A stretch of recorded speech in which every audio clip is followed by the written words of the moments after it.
Give it a minute, Malibu.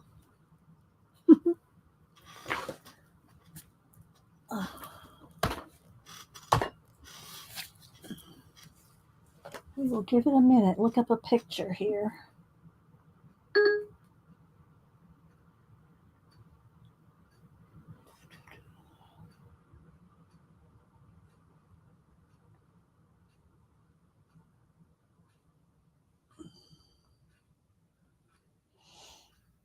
Hey, Tori. Just getting everything set up. Okay, let's see. Need to print that out, but I'll do it later. I'll show the difference here. Okay. Got that for in a minute. Now, set it over here. How you doing? How was your weekend? Hi, Terry. Ego. I think I saved it. I like something that you did. Did I save it? Let me go to my pictures here. Saw something that you did. I thought I saved it, but maybe I didn't. Something you did on, I think I saw it on Instagram. Ah, here it is. This was awesome. Ego. Look, I love that. That's awesome. Hi, Janet. How you doing? Janet and I have a plan. We have a plan, people. Hi, Brooke with an E, CK. I said hi to Tori. Pamela. Let's see. Pamela, I hope you got your happy mail. Let's see. Regina. Scrolling. Linda Rentz. I love that. I saved it to show. But I think I have like 11 or 12,000 pictures on my phone. So I sometimes have a hard time scrolling and finding things because I don't file them in folders, Some of them go automatically into certain folders, but for the most part, I just got all these random pictures everywhere. Let's see. Rachel, hi from England.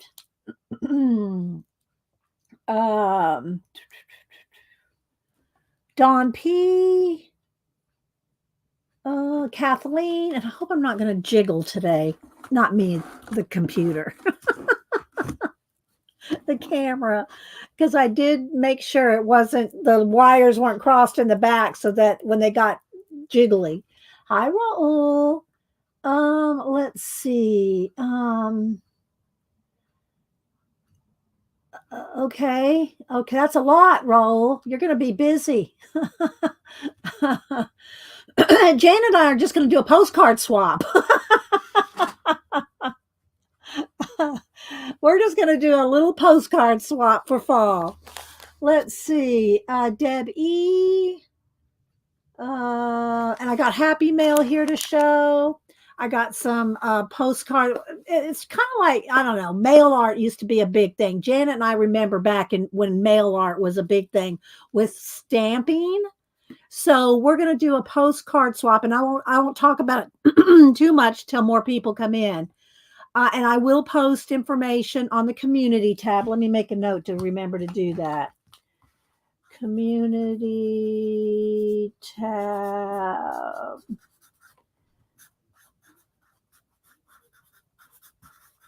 So I can put the info there. And Janet's going to talk about it on her stream too. So, yeah, that's all right, Raul. I don't know how you did all that you did with your health. I guess maybe Miriam, I guess, did most of the videos, right? Let's see. Flo. Who else am I missing? So yeah, we're gonna do a postcard stamp swap for October, and everybody will have 2 months. You will have 2 months to get your postcards to Janet. Let's see. Jeannie in is it Jeannie in UK? Did I see that right? Let's see. Or Janine. Janine. Good morning, Janine. Let's see. Hi Juanita, she spins. It's been a while. Hola hola. Yeah, I hope you're doing well. Good to see you. I hope you're still doing well in spinning and gardening. Yeah, exactly, Janet. Let's see, there she goes. Um, let's see. Animal lover. Angie. So yeah, good morning, everybody coming in. My work hours change. I'm off for the next 2 weeks before my contract. Oh, your cataract appointment. Oh, okay. All right. Well, it's good to have you here for a little bit. I got my lemon water here, but my voice, I can tell, I might have to go get a banana, something to have in my voice. Let's see. Cat, seen anybody? Oh yeah, they come. I mean, he has a picture. I don't know if I can show a picture because pictures are very they're not organized. But let me go look on Cameron's messages, and I might be able to show you one. Where are you, Cameron? Here we go. Let me scroll here.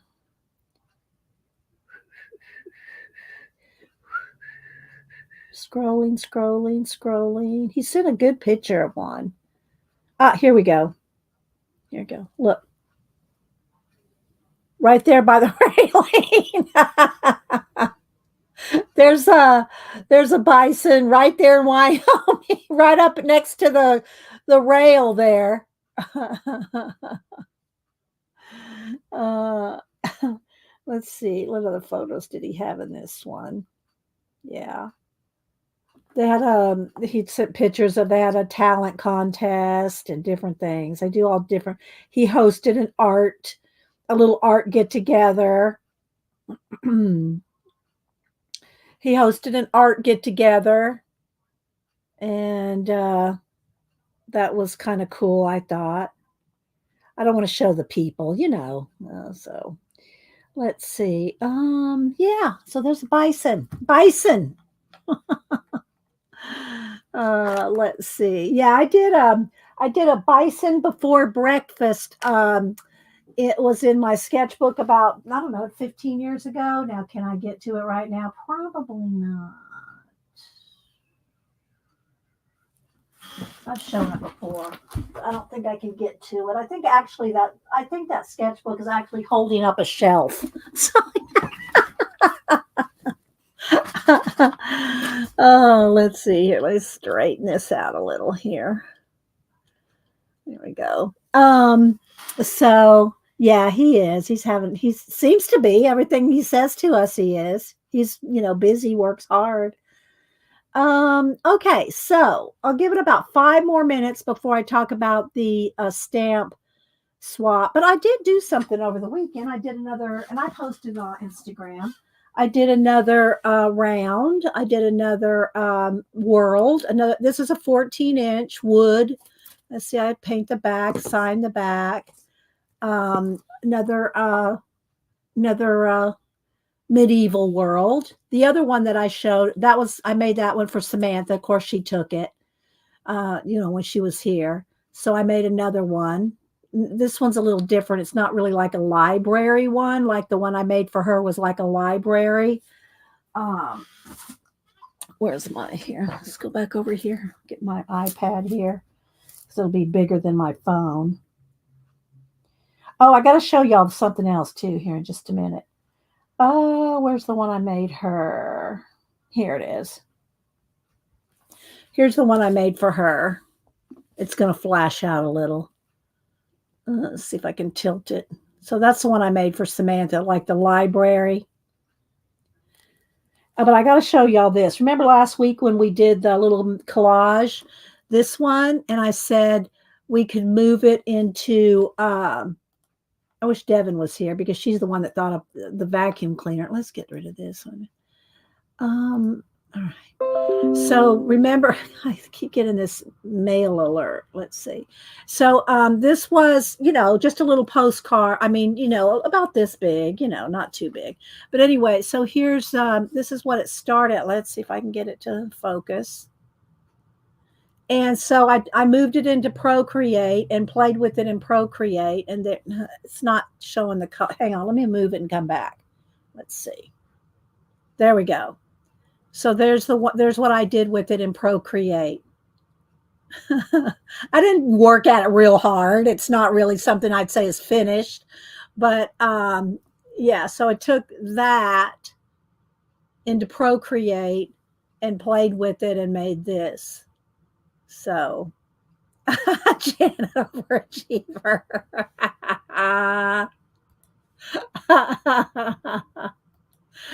Thanks, Tori.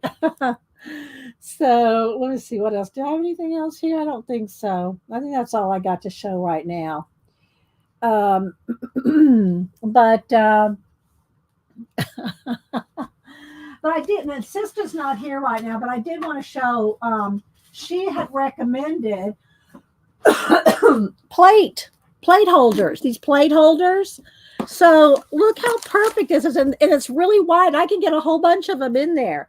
So like here, look, see, I can put my discs in there. So I have a few in here already, just these, and now I can put my new one up here.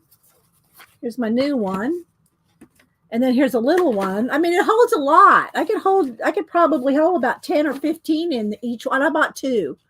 So yeah, so thanks, Sister, for the recommendation of the plate rack, because I got 2 of them sitting here, and here's the other ones that I've done. This one, y'all saw me do this one on stream. Got this one. So yeah, they're holding all my discs right here. So nice. I really love it. So thanks, Sister. If you let me set them up here. Thanks, Sister, for that idea. If you watch this later, because I think she's the one that recommended using that. Let's see. Riri.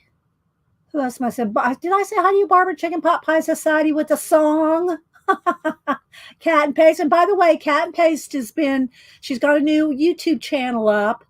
So she did a little flip through of some of her pieces. Her color book pieces are on her channel, and her name is Cat and Paste, all one word, on YouTube. So y'all go follow Cat and Paste.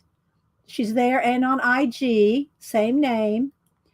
Let's see. Am I missing anybody? I'm gonna have to go turn the air is cold. I got it cold in here for some reason. Hi, Laverne. Let me go turn my air up and grab a banana. Hang on, I'll be right back.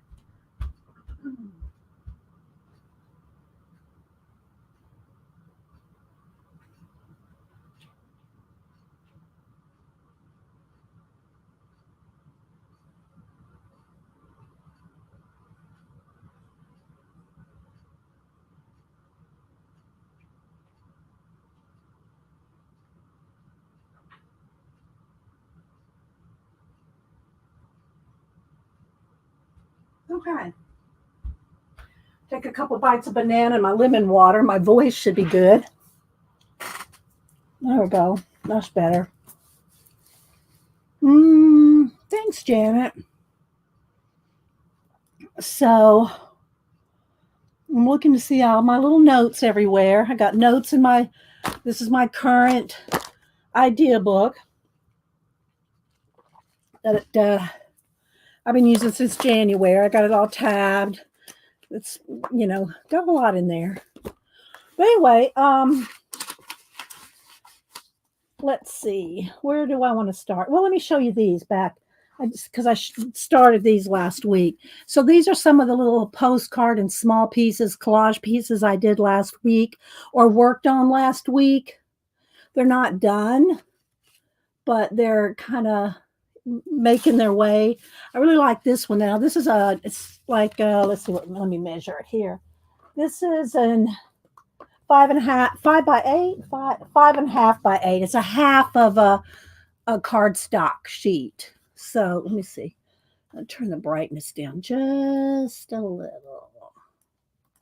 So I'm working on this one. Hi, Julie Topaz. Happy Marvelous Monday. New baby. Did you delete something? I'm sorry. Did I miss something, Kat? I don't know. I don't know if I missed something. Did you delete something? I don't know. So I did this one, and I'm working on this one. Hi, Kimberly. And I'm working on this one. And I'm working on that one. So I just have some little, these are like I said, these are half of a piece of cardstock. And then these are, postcard size. So working on those, along with my plates, the big discs.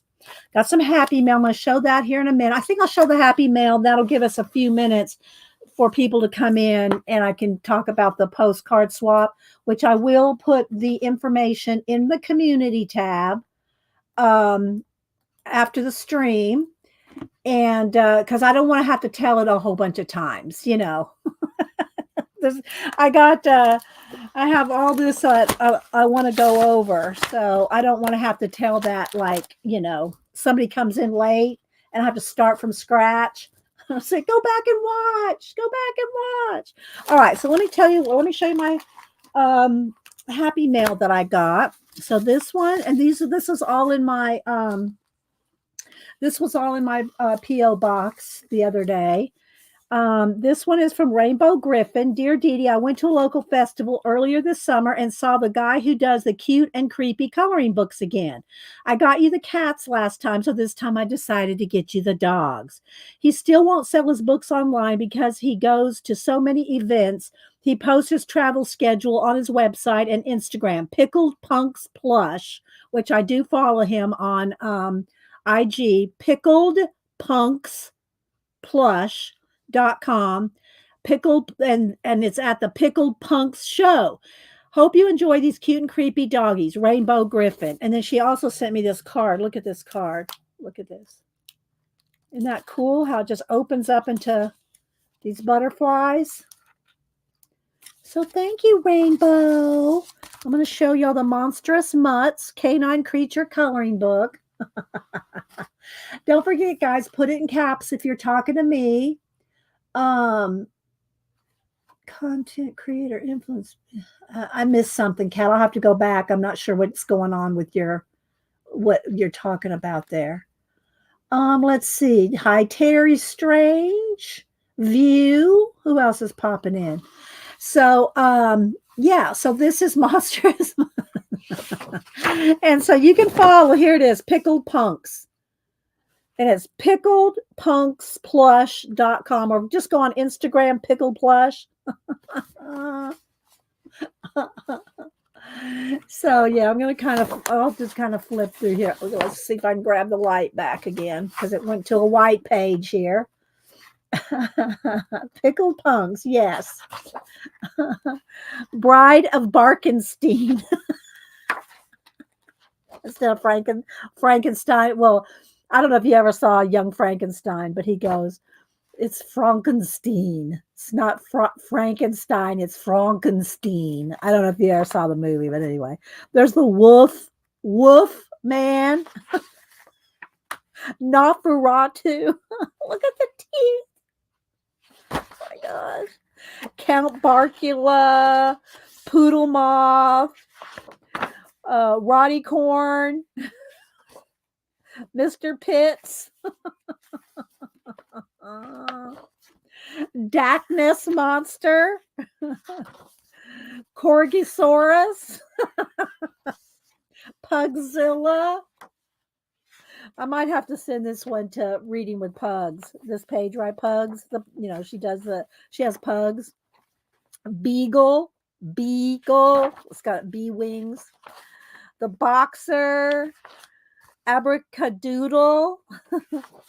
Merlin. So fun. Boston Terror. The Retriever. The Glob. Arf, arf.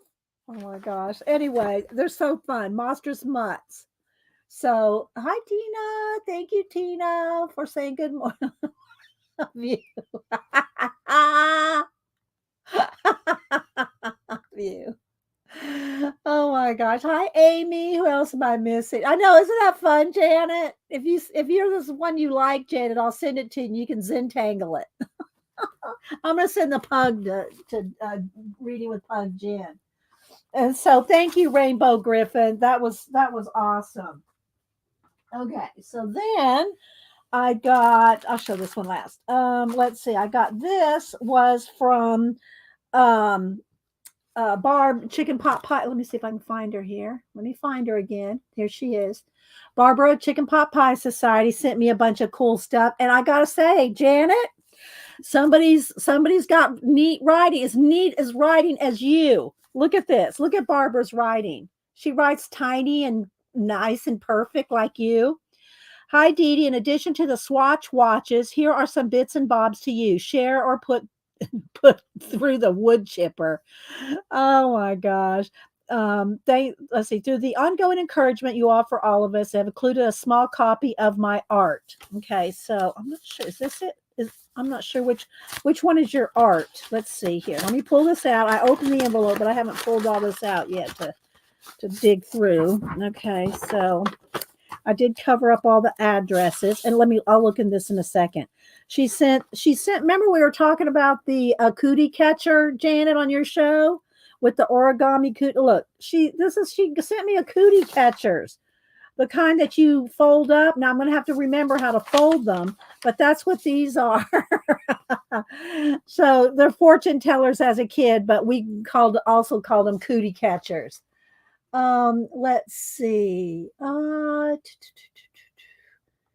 scrolling. Hi, Amy. Did I say hi to you yet? Leona. So she sent me a bunch of cool little swatch watches. I think I got them all backwards. So I don't know if y'all remember the swatch watch craze a while back, but she sent me a bunch of swatch watch ads. And then I'm not sure what this is. Women in the coal mines 100 years ago. I'm not sure. 100 years ago in 1923. This ought to be good.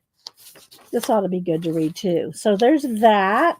And then let me see what her art is. Is your art in here, Barbara? So she sent all kinds of little things to, junk journal with, playing cards, vintage playing cards. Here it is. There's her little art. Look. So, she doesn't post. So we don't get to see things that Barbara does. So this will have to go. I'm going to have to put this in my postcard. I'll put that in my postcard book. Which I will have plenty of room in here to put all the swaps. Let's see. I have this other one right here. This is from Joanne. That was her dad's. So I think I'm going to take this out. Let's see. I'll take this out and put. I need a piece of white card. Oh wait, let's put this back in here like this. So there we go. So that can go in there. Barbara's little postcard can go in there because we're going to do a postcard swap for October, and so I will be filling up the postcard book with lots of postcards, because here's all the ones from Carrie the Crafters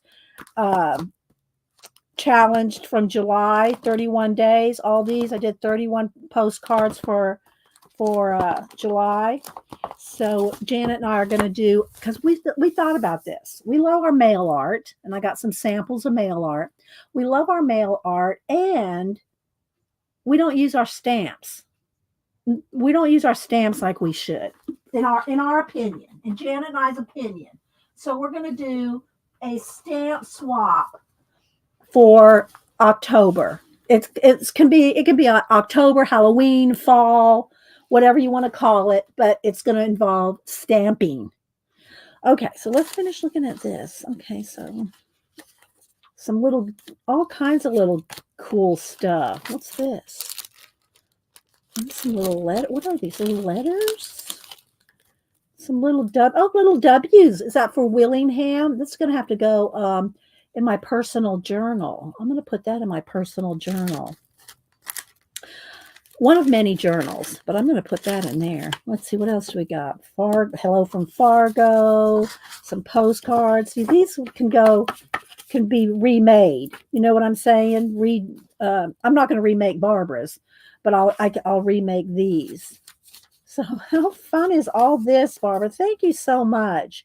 I would sing, but then you'd run out of the room. Hi, Mama Four. Hi, Annette. I would sing a thank you, but then people would be leaving in droves. I cannot sing. But thank you so much. What's this right here? Canadian. Oh my gosh. What is this? A real check, please? Need copies, embossed check from the 50s. Oh my gosh. This is going to be so fun to put in my journals and junk journals and collages and to postcard with. So thank you so much, Barbara. I'm going to stick it back in here for right now. So stick it up because I want to use those right away. So, and we'll have to make the cootie catchers. That's what we used to call them when we were kids. Fortune tellers, you know. So there's that. So thank you, Barbara. That was so sweet. Where is she? Is she singing a song somewhere? Hi, Jo Lou. Where'd she go? Where'd Barbara go? There she is. Barbara Chicken Pot Pie Society, which that is kind of a cool name, if you ask me. Okay. Let's see. Make sure you put it in caps if you're talking to me. That's so sweet of you, Barbara. That was sweet. I hope you got my happy mail. I hope you got some happy mail from me. I sent it. Oh, it's been a while. So then the last thing I was going to show is I got this wrapped in this, and it is from Lovely's Crafting Lodge is how she's here. Lovely's Crafting Lodge. She goes by a couple different names, and that's not going to come up. I'm trying to see what her Etsy shop. I think it's Lovely's Crafting Lodge. So she has an Etsy shop. She said, well, she used to sell at Keisha's. Now she has her own site for dyed paper and ephemera. Please accept this happy mail gift from my website. If you and your viewers use the code D10, DEE10, they will receive 10% off the order. Hope to hear from you soon. So this was just a surprise. There's a Q code there. And so we're going to look at this. I have not opened it. Janet's going, oh my gosh, you did not open that for 4 days? No, I did not. Yes, her name is Jacqueline. Yes, Kimberly. But here it's a different Jacqueline from the Netherlands Jacqueline that we can't get I haven't seen her since her mail was returned to me, the other Jacqueline. So there it goes.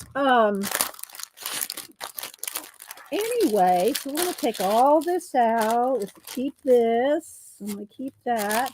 So it is www.loveliescraftinglodge.store. So if you like the dyed papers and stuff, you can go over there and purchase them.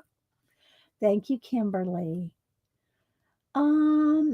There's something wrong with me because I wait to open things on stream. So she does some awesome different, like here's some rusted pens. And look at all these awesome dyed. And I'm not sure if they're tea dyed, coffee dyed, avocado dyed, or a combination. It just says dyed paper and ephemera. So I'm not sure if they're avocado dyed, coffee dyed. Sometimes they're kind of a green kind of thing. I think that's an avocado dye. Look, here's a piece of cool crochet. Oh my gosh, look at these envelopes. Look how cool that is. And it's got the little window. Oh my gosh, we got plans, people. We got plans. Look at that. Isn't that cool? That is so cool. Now, Janet probably looks at this and thinks it looks like Oh, thanks, Janet. There's Janet got a site. There's the link to the site, and I will put that. Let me write a note to put that in the put Lovely's link. Okay, in description. Okay, I have to write my notes so that after the stream, But anyway, this is very cool. They just look like they've been through the post office.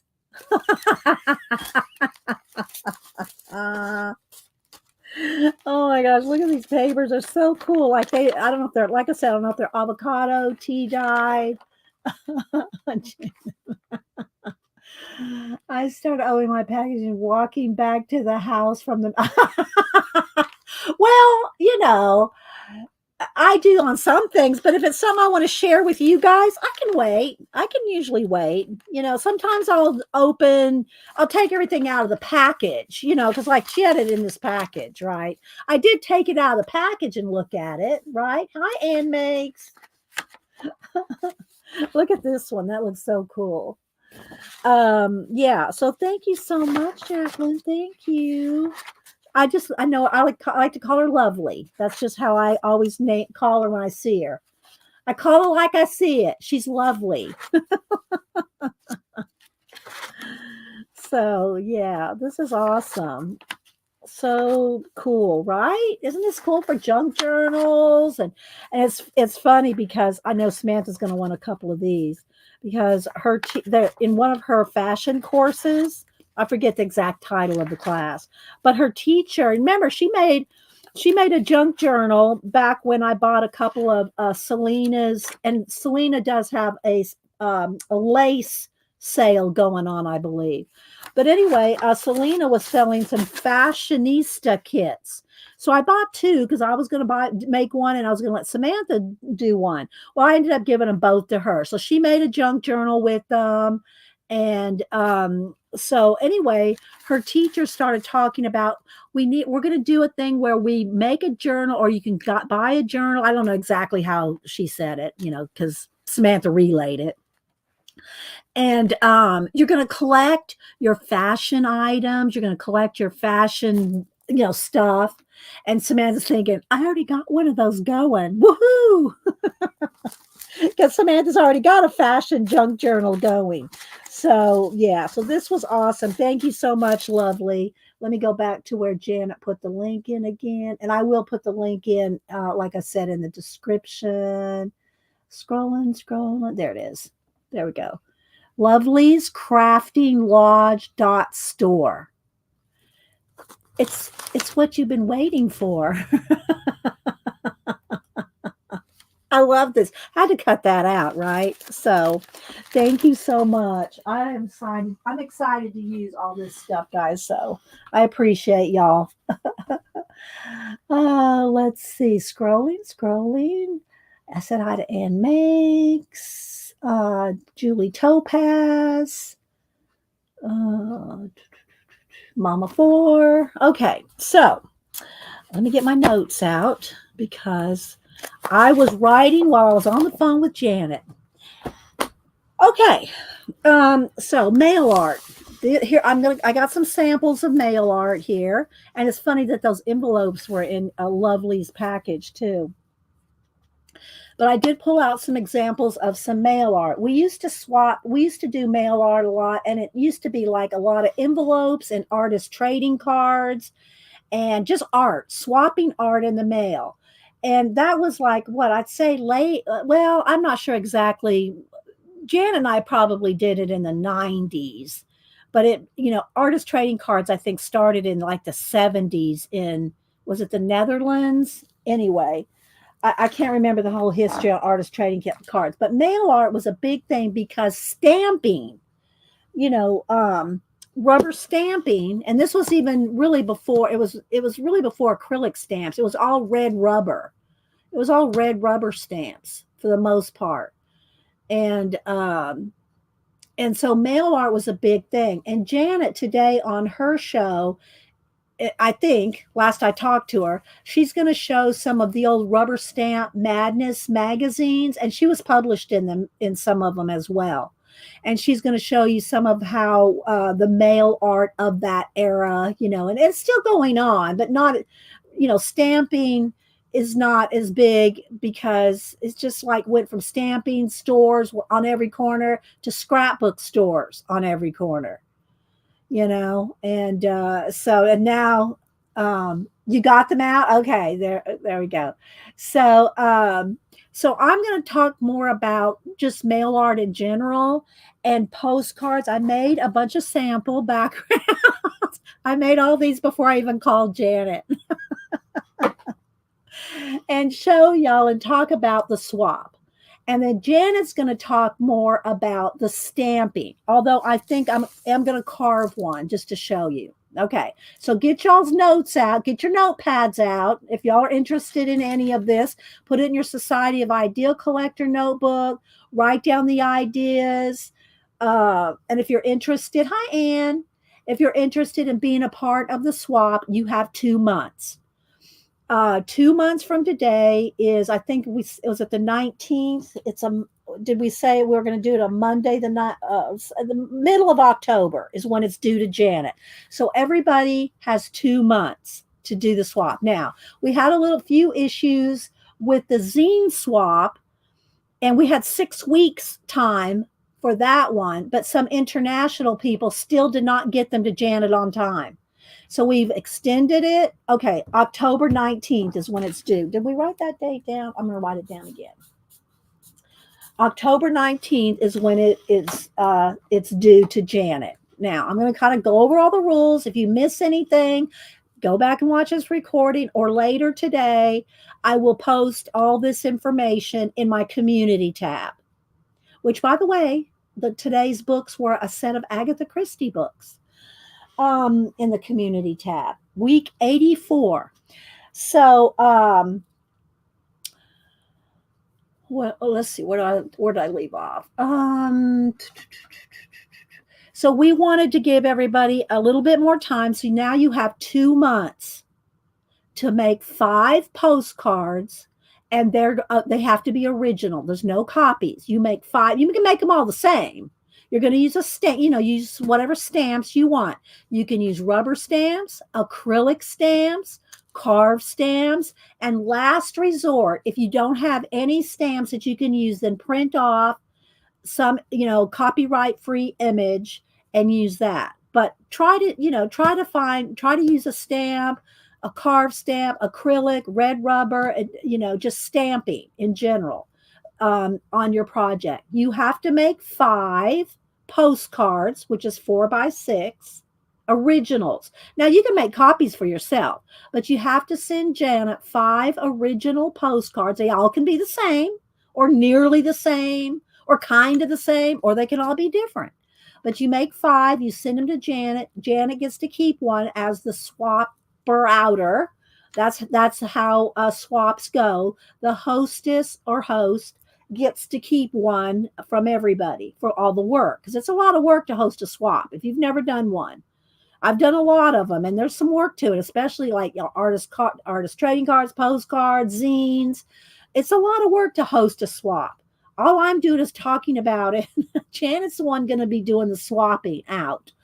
So you make 5 originals to send to Janet. You send her a self-addressed stamped envelope. Arlene, you should be getting happy mail today, Arlene. I checked. It says today. You should be getting happy mail today, Arlene. And so if y'all don't know what a set, let me just make, I used to keep one handy, but I don't have one handy right now. Okay. So let's just get this out to show you. All right. So a self-addressed stamped envelope is this. Now, if you are international, you do not have to send the stamp part of this, okay? But you still have to send the self-addressed stamp, self-addressed envelope. Don't make Janet fill out an envelope for you. So if you have any size that will hold 4 by 6 postcards, that will fit in any size envelope that you can fit them in, right? I would recommend 2 stamps. Now, again, international, Janet will pay, well, me and Janet will pay for your return postage for international only. If you're US, your self-addressed stamped envelope will look like this. This is your address. And I know I'm saying this because some people do not know about this. And so I want everybody to understand. Okay. So on what you'll do is you'll send to Janet and you contact Janet for her address. I'm not putting her address out there. I mean, you know, she's put it out there, but you know, you contact her and she'll give you her address. Okay. So you are going to send to Janet 5 4x6 postcards. Okay. You're going to send them to Janet.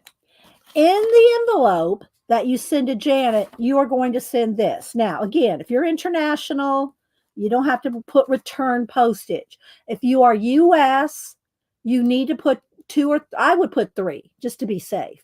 3 stamped your envelopes, and you will put this in your envelope along with your postcards. That way, when Janet gets your postcards and she wants to swap them out, she has this to send them back to you in. Does that make sense? Got any questions on this right now? If you have any questions on this right now, ask me about the self-addressed stamped envelope thing. Again, international cannot do this because Janet cannot use international postage to send this back to you. So we always pay for the international return postage. So this is what you will send to Janet, and plus your self-addressed stamped envelope. Okay, in there. This is what you send. Okay, I'm trying to make it very basic. You hear my teacher voice on because I want it very explanation heavy. Okay, all right. Now let me get out all my notes here. I have a bunch of pages. Okay. So you can do, and here I have some sent. Let me put this somewhere. You can do any kind. I'm going to talk about the postcards and the backgrounds. Janet's going to talk more about the stamps.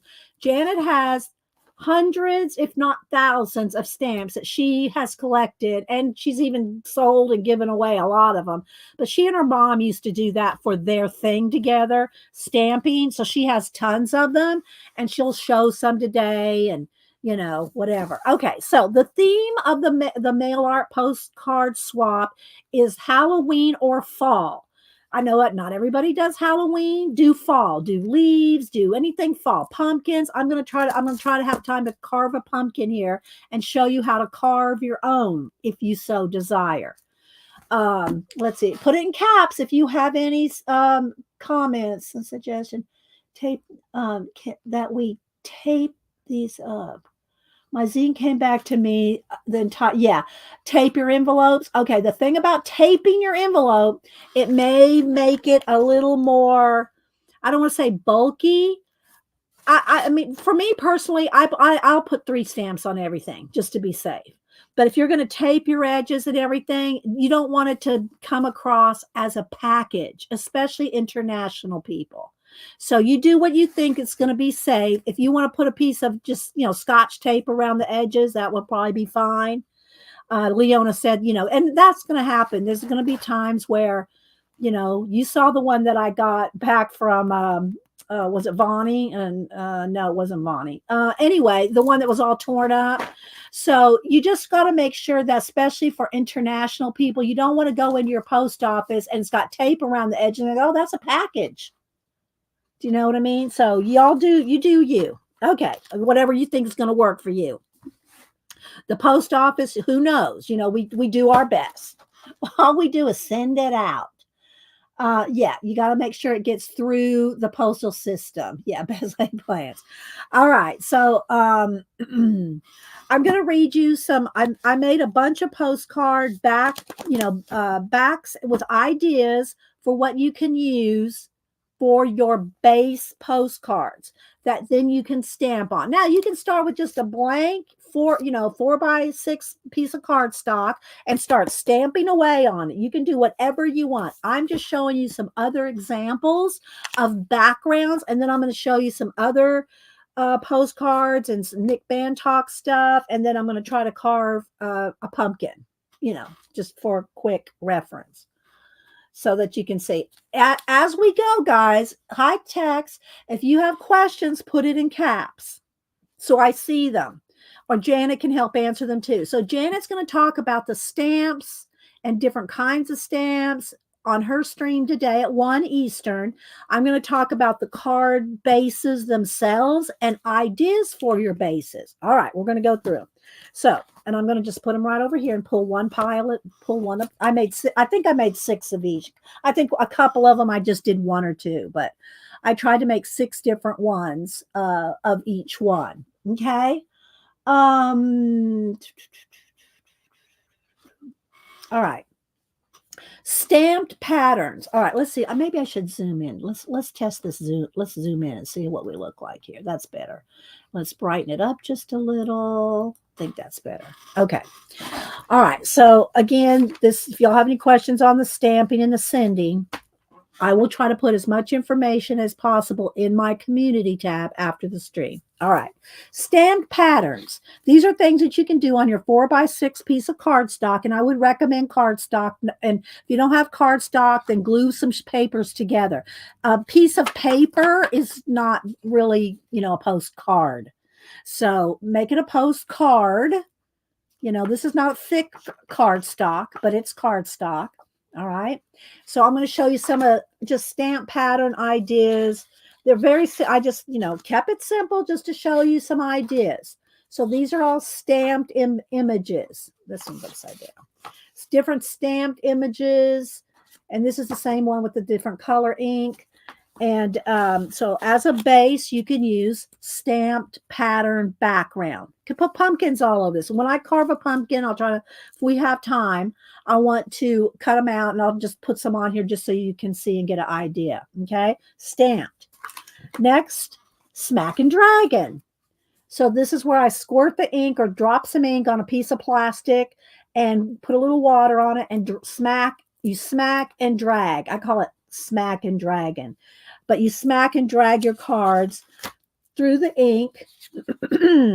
And so this is just watered down ink that I've smack and dragoned, but this can be a background. And you can make a little scene depending on how elaborate you want to get with your mail art, with your postcards. You could do a haunted house and a little trick-or-treaters. You can do whatever you want. You can do fall leaves. But remember, you have to make 5. Yeah, Harleen.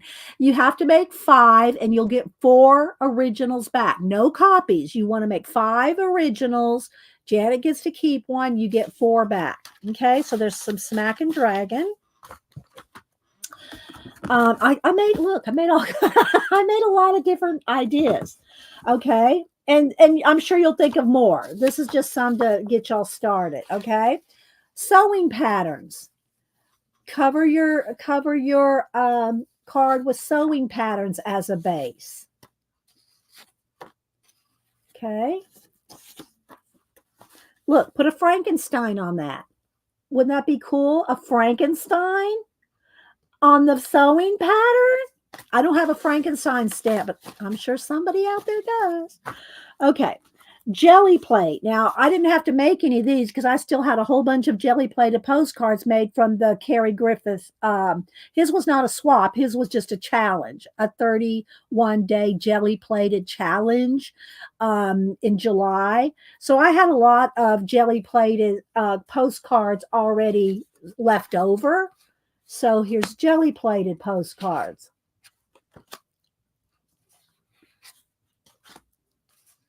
Okay, there's that. Then next, scrapbook paper. And for this stack, I just cut up some of Tim Holtz's. I had pulled these. These are from Tim Holtz. These are from, I don't even remember how long ago, Abandoned. These were, I mean, they never put dates on anything. but this was a few years ago. Some of these Tim Holtz I think they're 8x8 papers. And so I just cut them up into 4x, and it's cardstock, so it works as a postcard because it's cardstock. Now, if you want, you could, use your scrapbook papers and glue it to another, paper or card. Now, remember, if you start getting your postcards really thick, do not put three-dimensional embellishments. Don't put any three-dimensional embellishments on your postcards. Not only would it cost you more, but it's going to cost Janet more to mail them back. So no three-dimensional. I mean, maybe a piece of ribbon or something flat and thin, that will be fine, but keep it flat. Mail art is like something technically should be able to go through the mail as a card. Like you could mail it like this, with the address on it. But we're putting them in envelopes because we want to make sure that we get them, right? All right. So these, and there's a whole bunch more of these than 6, but I cut up a few sheets of that paper. And so you could use scrapbook papers as a base for your card, for your postcard. Okay. Scrapbook paper. Old sketchbook pages.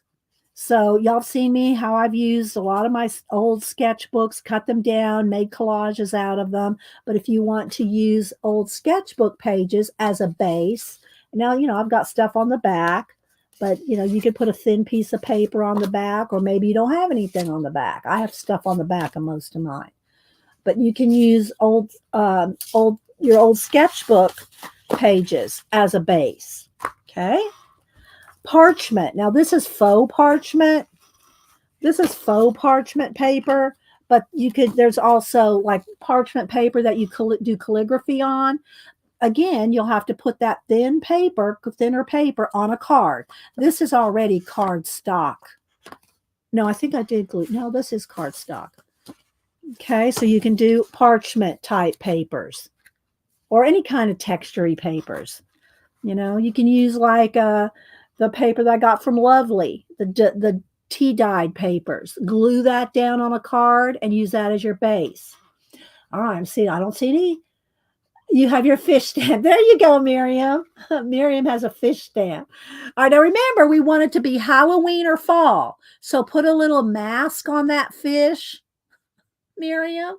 We want it to be Halloween or fall, because I know not everybody does Halloween. I don't celebrate Halloween. I, just have some fun with it. But, that's the theme, Halloween or fall. Leaves, falling, y'all know fall. Okay. Another one is book pages. All right. So here's some old book pages that I put on a card. There's a piece from an old recipe, just book pages. So book pages, that's a good base.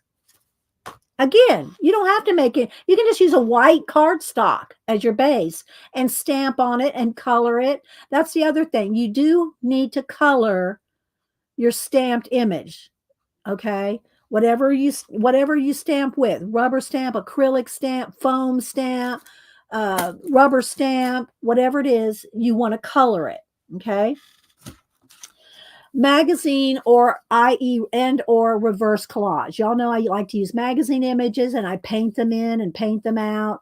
So magazines and or reverse collage. So here's some magazine pieces. See, I didn't even finish gluing these down, but I just want to show y'all. These are magazine bits and pieces that you can use as a base. Okay. And you can paint them out, color, doodles, whatever, but it has to have, gotta have your stamps. Got a stamp. Okay. Hi, Mark. All right. Napkins. Now, I gave all my napkins away. I think I have 1 or 2 floating around here somewhere, but you could cover your postcard with napkins. I just wrapped one around here just so that I could remind you that you can use napkins. You can glue your napkins down on a postcard and use that as a base. Okay. Stencils. Okay, you can use stencils as your base. I'm going to flip through these here. Stencils. Oh, there's my music sheet. Let's put that one down. I'm not there yet.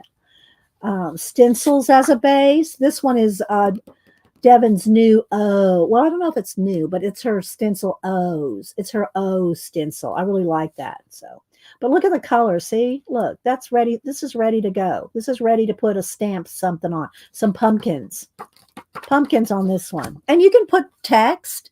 You can put little word fetty.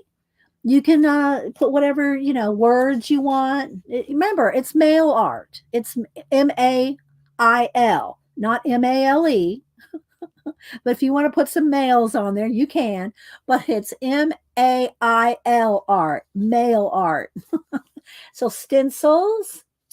Let's see, do I have some questions? Thank you, Tina. We all got some of Tina's old napkins. Yeah, I think everybody does. Everybody probably does have some of my old napkins. Okay. Music sheets. This just happens to be that. I think it's Tim. I don't know. Anyway, I don't think it's Tim. But this is some tissue paper. This is some tissue paper, music sheet paper. But you can, the music sheets, music. Barb, where are you, Barb? You want to sing? What does this say, Barb? You want to hum this tune, Barbara? But anyway, music sheets as a background and tissue paper. Now this one is a Tim Holtz tissue paper. And then this is the same as that other one there, but tissue paper as, this was a gift wrap tissue paper. So that can be a base. That can be a base. And remember, you can do your base. You can stamp your images on something else and cut them out and glue them on. You don't have to just necessarily stamp right on your base. You can stamp on something else, cut it out, and glue it on. That's what I'm going to do with the pumpkin. I'm going to carve a pumpkin and then stamp it out, colored orange, and then I can put them on my base. All right. I did not do anything here because, y'all, if y'all want to know anything about watercolor, you can ask Janet, but you could watercolor your base. Map paper. I did not dig out any. I have some, but I didn't go dig it out.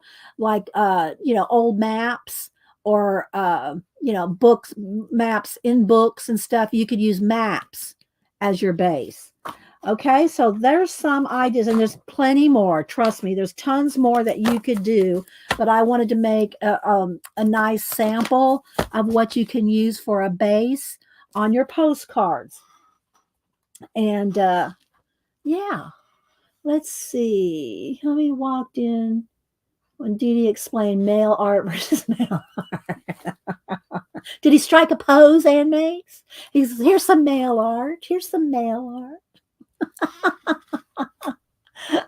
My upster would have done that. Let's see. Tina said, I ordered a pack of red and green floral tissue. I'm going to collage wood slices and make Christmas ornaments. Oh, nice. Yeah, I have some of those wood slices. Are you talking about the wood, like it looks like tree slices? I know what you're talking about. Denise has made ornaments with them. I have some of those wood slices, but I haven't got to do anything with them. I've been making these. Here's the one, if y'all missed it. Here's the one I made over the weekend. I made this one over the weekend on the wood panels. They're just thin. They're thin wood. And I paint the backs and I varnish the fronts and collage them. So I did post it on Instagram. I did post it. Let's see. Hi, Peggy. I think I was going to say Peggy she's real good at doing in swaps and stuff, but I think Peggy's going to Ireland. Aren't you going to Scotland, Ireland, Peggy? I forget. I saw you on somebody's stream talking about going to either Ireland or Scotland or maybe both. Hi, Tina in Sweden. International people are welcome to participate. We've given you till the 19th of October to get them to Janet. Again, I'll put all the details in the description after the stream. I'll type it all out for you. Let's see. I have the round ones. Yeah, I have the ones that are about this big, Tina, those round wood slices. Yeah, I have a few of those, but I don't really do anything with those much. I just kind of started doing trying to do a few things with it because Denise was, but I really didn't get into it much. Let's see. I'll go back. I'm trying to find where Peggy Did Peggy say yet? Is she going to, is it Ireland? Is it, yes, there we go. Yeah. Oh, you are in Ireland. She's in Ireland now for a month. Well, Peggy, if you get back in time and want to be in the mail art swap, postcard swap, feel free to join in. Have you posted pictures on IG, Peggy? I haven't seen any. I don't think I've seen any of your IG pictures if you've posted any. So, yes, and those are make good ornaments too, Tina. And if you give little gifts away, those are good little ornaments for Christmas gifts at Christmas, Tina. You will swap? Okay. All right. Well, you have 2 months, so you can wait till you get back. But have you posted anything, Peggy, on IG in Ireland? Let me I might have to step out to get my IG to load. Hang on. Hang on.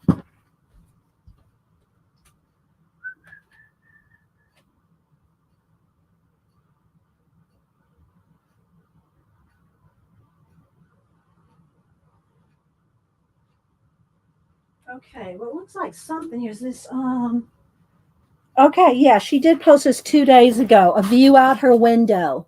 If you want to follow Peggy, you put in Peggy Fitzgerald, or it's PFITZ 384. Can y'all see that? That's Peggy's Instagram. Look, isn't that so? That's awesome. Be, just had a family reunion on Saturday. You're in recovery mode, okay? That's awesome, Peggy. That's awesome. And then here, went to a vintage car show. Vintage car show.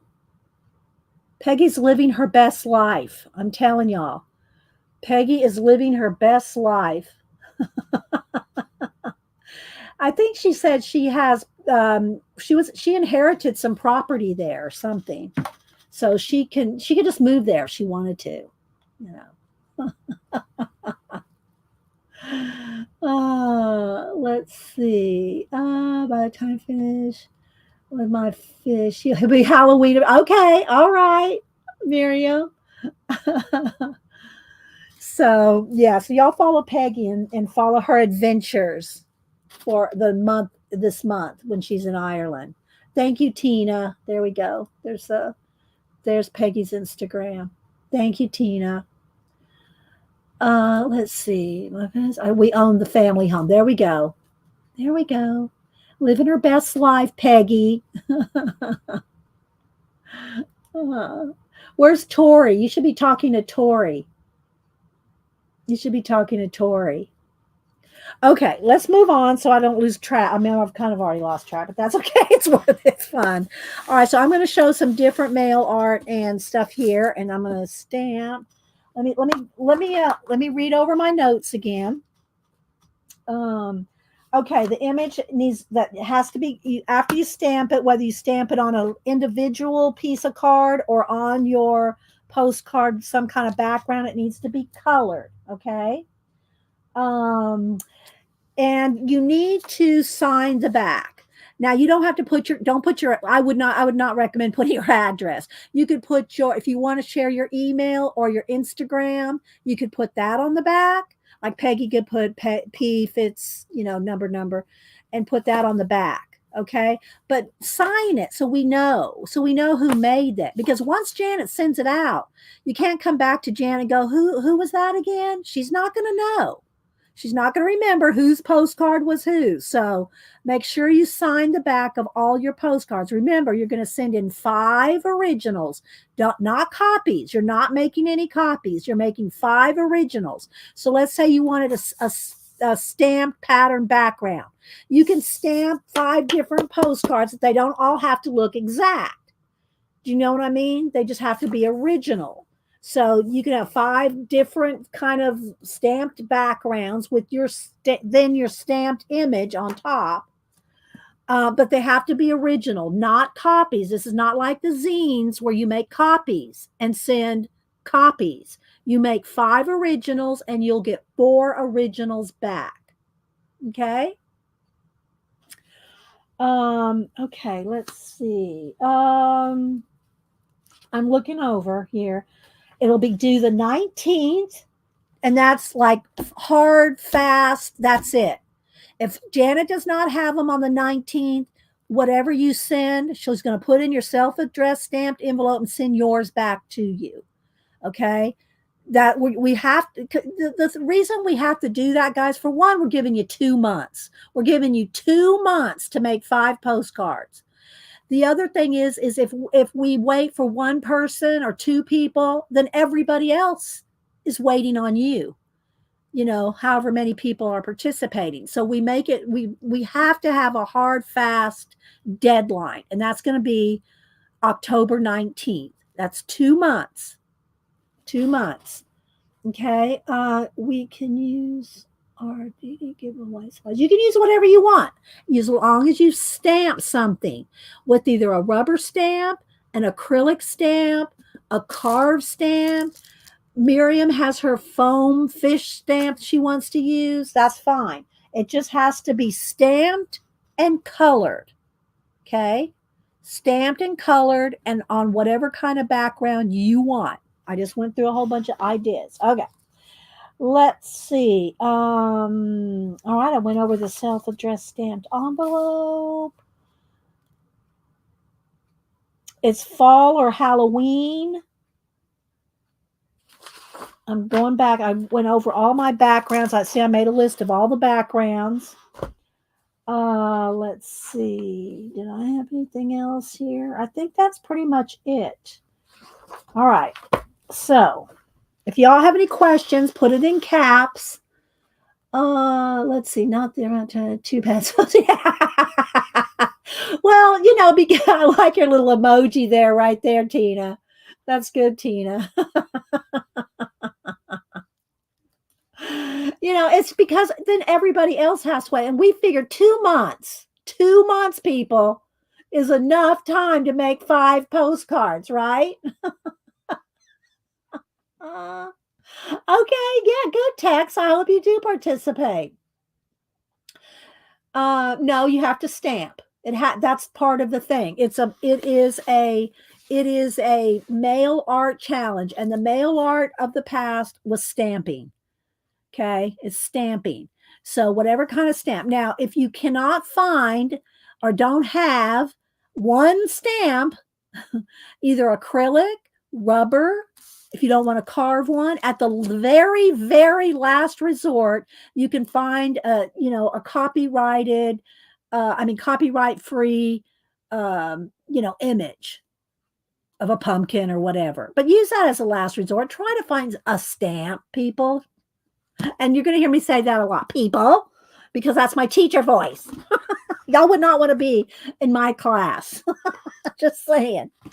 You would not want, that's why I say I'm not a teacher. You would not want to be in my class. Yeah, there's my little, like a little black cat. And I'm going to carve a pumpkin here in a minute. All right. So there's our, you send 5 4x6 postcards to Janet, plus your self-addressed stamped envelope for Janet to mail it back. Again, international, don't put your international stamps on there because Janet cannot send something back with international stamps.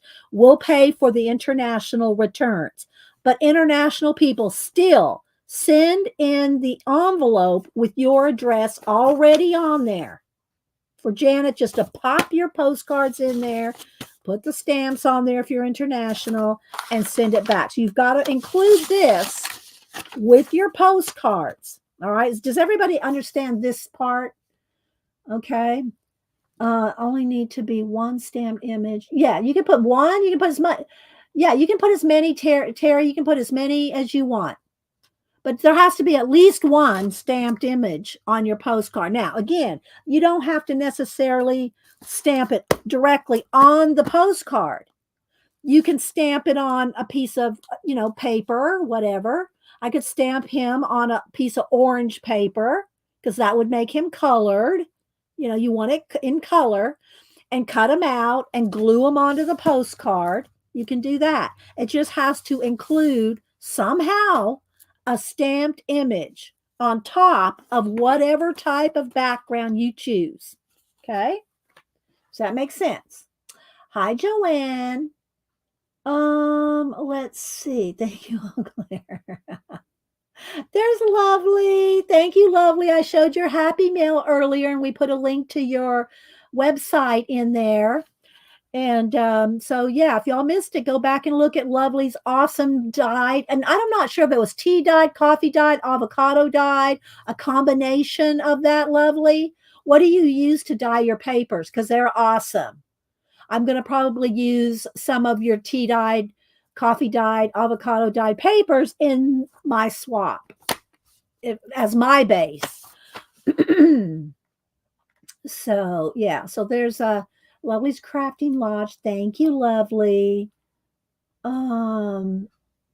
Yeah, wasn't it, Janet? And Janet did put a link, and I'm going to put a link to your website in the description after the show. So yeah, and she said, put in DD10 and get 10% off your order. So if y'all want to order some tea dyed I'm calling them tea dyed. I'm not sure exactly what you dyed them with. Tea, coffee, avocado dyed. There's lots of ways to do that. Yes, Ruth, you'll have to go. And I said this earlier. I'm not going to repeat it all. I've been talking for an hour now. So I'm not going to repeat. You'll have to go back and watch or look at the community tab. The community tab will have all the information. Now I'm going to give y'all some examples.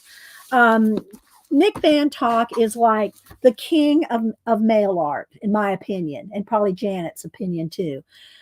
Nick Van Talk is, and I have all his books. I'm not going to pull out all his books, his, all his, tons of books, but I did want to pull this one and this card set that, I have it written down. I've got too many names in my head that, Norma sent me. So this has a little booklet in here. The Traveler of a Vagabond Country, and there's a little story here with that, but I pulled it in particular to show you his postcards. Okay.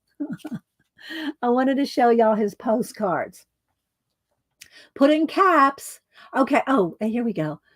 Sage and Sunflower. I'm brewing Sage and Sunflower for release in September. Okay. What were these other ones that you made me, Lovely? What were they dyed with?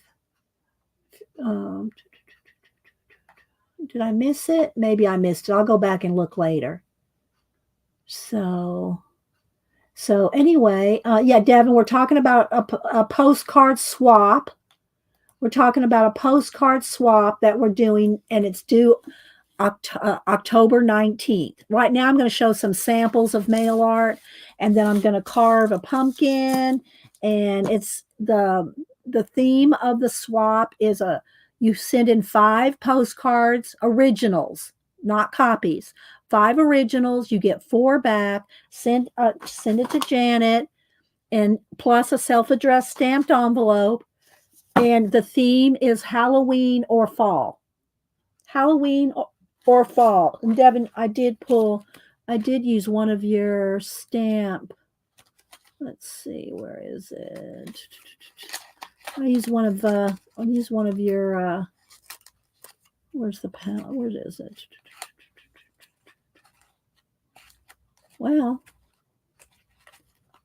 Well, anyway, I used one of your stencils in there as background.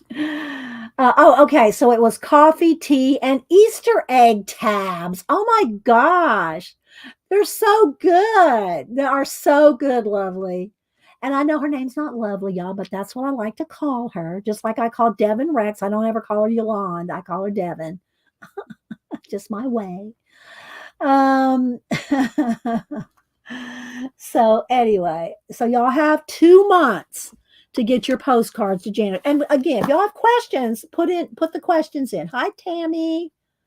All right, so these are some of Nick Van Talk's, and he does complete stories. He does the mail art, the Griffin and Sabine mail art where they swap art and mail. I did not pull those books. I have all the Griffin and Sabine. I didn't pull those today. But I just want to kind of show you some of his mail art. And he makes his own postage stamps. He makes his own postage stamps. Or I don't know if each one of these are, but yeah, I'm pretty sure he makes his own postage stamps. So these are some of his postcards that are in this box set that Norma sent me. I think she completed my Griffin and Sabine collection. I think I have all the Griffin and Sabine. All the Nick Bantock books and cards and everything. Janet and I did his poster swap. Poster challenge where you had a mystery challenge you had to solve. We love our Nick Bantock. So this came in a little box like this with those postcards. But this is his mail art book. His book on mail art. Yeah, I know, right? He makes them, Cat. And of course, I have his autobiography. It's a huge coffee table book. It's a stunning book. I've shown all his books before, and I have posted most of them, if not all of them, in the community tab over the months. We're up to week 84 now of me posting books, just posting some photos of books every week, either Sunday or Monday every week. Okay, so this is Urgent Second Class, creating curious collage, dubious documents, and other art from ephemera. And he started with mail art. He started doing book covers, like science fiction and book covers. But his whole vibe and all the books that he's made, Griffin and Sabine, all that started with mail art. He went into a post, and I'm not going to remember the story exactly, but he went into the post office and he saw something on the bulletin board or something, and he thought, why can't mail look that good? Why is mail just in a plain old white envelope? Why can't mail look cool and artsy and beautiful? Well, I think that's what got him started on the Griffin and Sabine challenge exchange, mail art exchange. So yeah. So anyway, yeah. Urgent Second Class. Let's see what he says here. I love any Chronicle book. I've never met a Chronicle book I did not love. Every Chronicle book I've ever come across, I've loved. I love Chronicle's books. The publisher is so good. All right, so this book came out in 2004. So it's been out 20 years. This book. I can't even believe it. Janet, can you believe this book's been out 20 years? I cannot believe it's been out 20 years. All right, so here's the contents. Faux mail, dubious documents, maps, engravings, money, photographs, stamps, books and magazines, commercial ephemera, rubber stamps, photocopies, drawings, handwriting and type, games, collage. That's the topics in here. Now, I don't know if you can get this book. Let me brighten it up a little because we got that white paper flashing us out. There we go. On thrift books, or if it's still available in print. I don't know. I haven't looked. I have 2 copies of this book because I love it so much. So he writes little stories. Imagine a young woman sitting in the accounts payable department of an Italian trading office in 1910. She drifts into a reverie and starts to doodle on the invoice in front of her. Like many educated people of the time, she can draw with reasonable competence. She sketches the faces of her co-workers, and she remembers them at a recent New Year's fancy dress party. The result of this graphic detour is a fascinating mixture of period commerce and art. It is important that she never actually put pencil and paper. Well, wait, is it important that she never actually put pencil to paper, and that it is you or I who decides to act out her part for her? Is the invoice worth less because we have created a fiction over a fact? Surely what matters is the degree of poignant emotion evoked by the resolute piece of paper. I love the idea of creativity that honors the effects of time and makes mischief with history. Growing up in a society where hard, cold, and shiny are often highly valued, I find myself gravitating toward the opposite. Snow blinded by bleached white paper, I crave smoky patina and shadowy aged figures. Urgent Second Class is a handbook for those who wish to learn how to embellish and tamper with old documents, envelopes, and other ephemeral scraps. Its intended purpose is to bring into focus an art form that has barely been identified, let alone described. Now, ephemera 20 years ago in art was, this was more, it was new. I mean, everybody's done scrapbooking since the 1800s. They put their scrapbook tickets and stubs and cutouts and newspaper articles in a scrapbook since the Victorian times and probably before. But to use ephemera, this book is 20 years old. I hope this volume brings to remedy that lapse, as well as encourage and stimulate innate creativity. The techniques involved in altering found material to create curiosities like faux mail, dubious documents, and the other anomalies found in this book are legion. A volume of this moderate size, however, cannot cover them all, and instead offers a sample of the ways in which ephemera can be expanded upon. By ephemera, I mean torn maps, tattered letters, time-worn etchings, out-of-date banknotes, old game boards, redundant labels, near worthless manuscripts, and other unloved scraps of paper. In short, I refer to the disheveled, foxed, creased, and half-burnt leftovers of bygone eras. In the following page, and I'm just going to stop right here, and I'm just going to pull, hang on.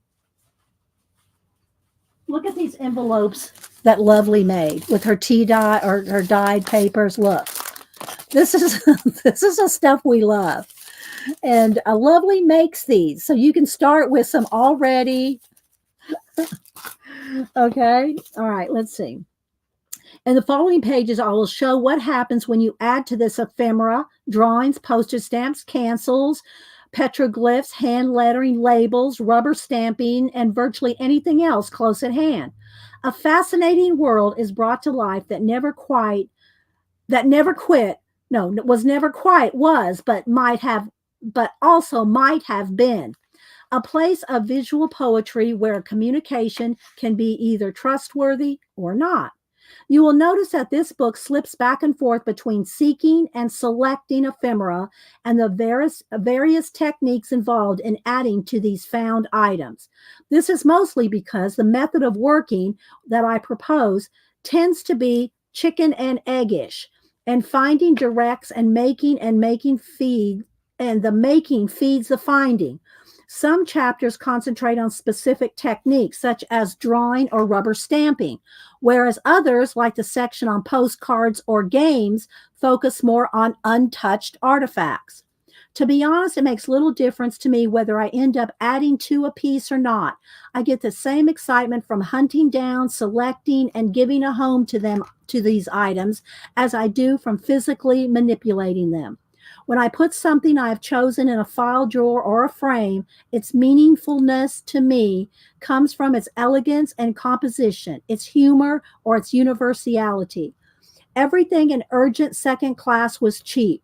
The bits and pieces came from junk stores, garage sales, online auctions, storerooms, and sometimes garbage piles.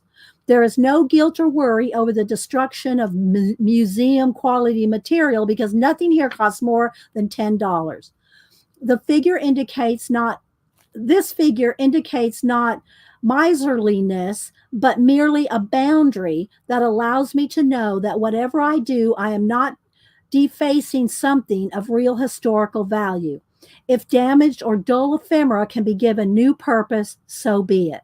The concept of order and chaos overlapping one another intrigues me, whether it be the vine engulfed ruins or a new edifice emerging out of the jungle. There is something stimulating about the codependence of the contrived and the organic. Maybe that's why so many of us feel affection for weather-beaten, barnacle-encrusted ships' figureheads or ancient sculptures with lopped off arms. So, and anyway, he goes on. I'm not going to read the whole book to you, but I am going to show you some and talk about the different topics. Hi, Lisa. Hey, girl. Hey. I almost wore my striped shirt today. So, I hope I'm not missing anything in chat while I was reading, but so I'm going to kind of show you some. And he does, like, here's his faux postcards, which I showed you out of this box here.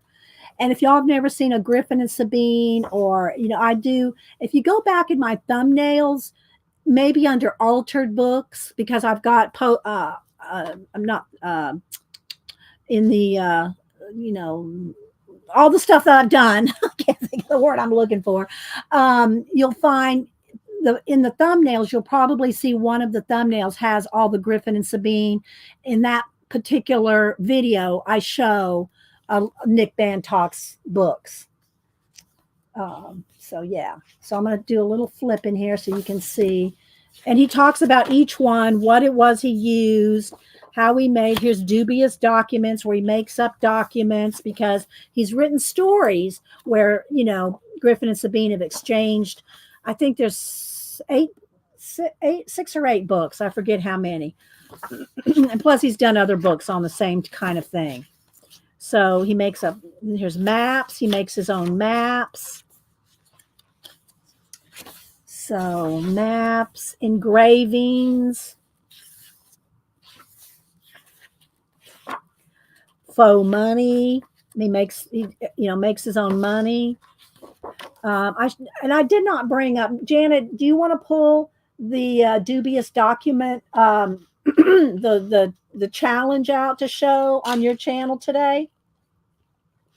I did not pull our challenge. He made a little mystery challenge. I think you had to solve 12 different challenges, and then the words are scrambled and you have to figure out, but they're on posters. Those are on folded up posters in that challenge. I did not. All right, Janet said she will. So she'll pull out the poster challenge that she and I did. We were going to do it like one challenge a week or something. We ended up doing it over a couple of days, I think. Wasn't it, Janet? It was just a few days, and we had finished that challenge. So anyway, I'm just going to continue to, these are altered photographs, stamps, postage stamps. He makes his own faux postage. Here's a bunch of it there. Faux postage.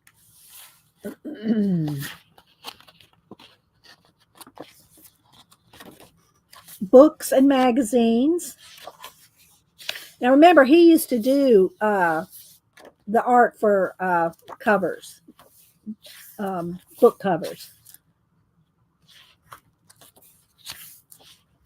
Commercial ephemera. Here's like seed packets. Travel. Postcards. More of his faux postage. Look at this one right here. This is just like, isn't that awesome? Rubber stamps, which is what, we're talking about doing with our postcard stamp. That's why I call it a postcard stamp, because we're stamping any kind of, Halloween or fall stamping on postcards, but you have to include some kind of stamping. It doesn't have to be a rubber stamp. It can be acrylic stamps, a carved stamp, foam stamp, any kind of stamping. Okay. So here's some of the stamping over the top of posters. He used to have a line of rubber stamps, I think. I still, even though they're dried out, I have his old tins of ink that, the same kind of tins that like Tim Holtz's stuff comes in, those little metal tins. His were actual metal. His were metal tins of, I think they're right under here. Can I reach them? Can I get to them? Maybe not. Oh wait, I think they're over here. Hang on. Let's see. Because they're no good. I don't think any of them are really any good anymore. They're dried out, but I love them because they're Nick Bantocks. Let's see. Hang on. I'm getting down to yeah, here we go. So these are some old, rabbit trail, old tins of Nick Bantock ink. And these were metal. These are metal, or well, they're tin, you know. But yeah, I can only think there it goes. I don't even know if they're good anymore. Well, they might be. But I kept them because they're Nick Bantock tins.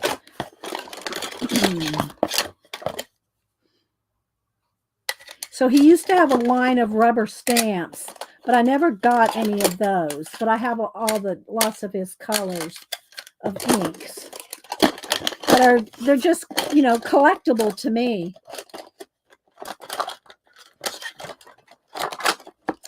And then I also have these, and they still, I love them because of the scents. These are not Nick Bantock, but these were vintage Ranger. Does it have might even have dates on these way back when? No. But these were before Tim Holt started having his little ink. These were the first Ranger ones that I remember, and they're scented. These are all scented. Mint julep. Can't really smell that one much. Let's see. Blueberry crush. I can barely smell the blueberry one. Strawberry spritz. Orange whip. Banana slide. Love the coconut cream. I had 2 of these. Coconut cream. Smells just like you're sniffing a coconut. Let's see what else. And then these were some floral ones. There's a couple of floral ones of vintage. There's watermelon, Java fizz, and lime twist. So I don't think any of these would work for stamping anymore. But this shows you how far back I go back to stamping. These, I just love the what do you call it, tins? The Nick Bantock tins. Okay, so there's that. Hang on. I got to restack my stamps. I've shown y'all all my stamps a gazillion times too, but I might show a few. But Janet's going to show a lot of stamps today. Okay, so back to Urgent Second Class. These are stamps here that he's either had made or made. So yeah, I remember seeing these. Like these are his. He used to sell these years ago. I mean, like I said, this book came out in 2004. All right, am I still with the tour here? So these are rubber stamps used on top of different things. See? So just to give you an idea of how you can use your stamps on top of, like, here's a book page. Okay, photocopies. In 2004, not everybody was out on the internet looking up images. Drawings. I think these might even be some of his stamps there. Handwriting and type, different fonts and things. So, game pieces, game boards, puzzle. And then at the very back is collage. Here's where he's done a collage on a book cover. Here's this. This is typical of his type of collage. That's his style right there.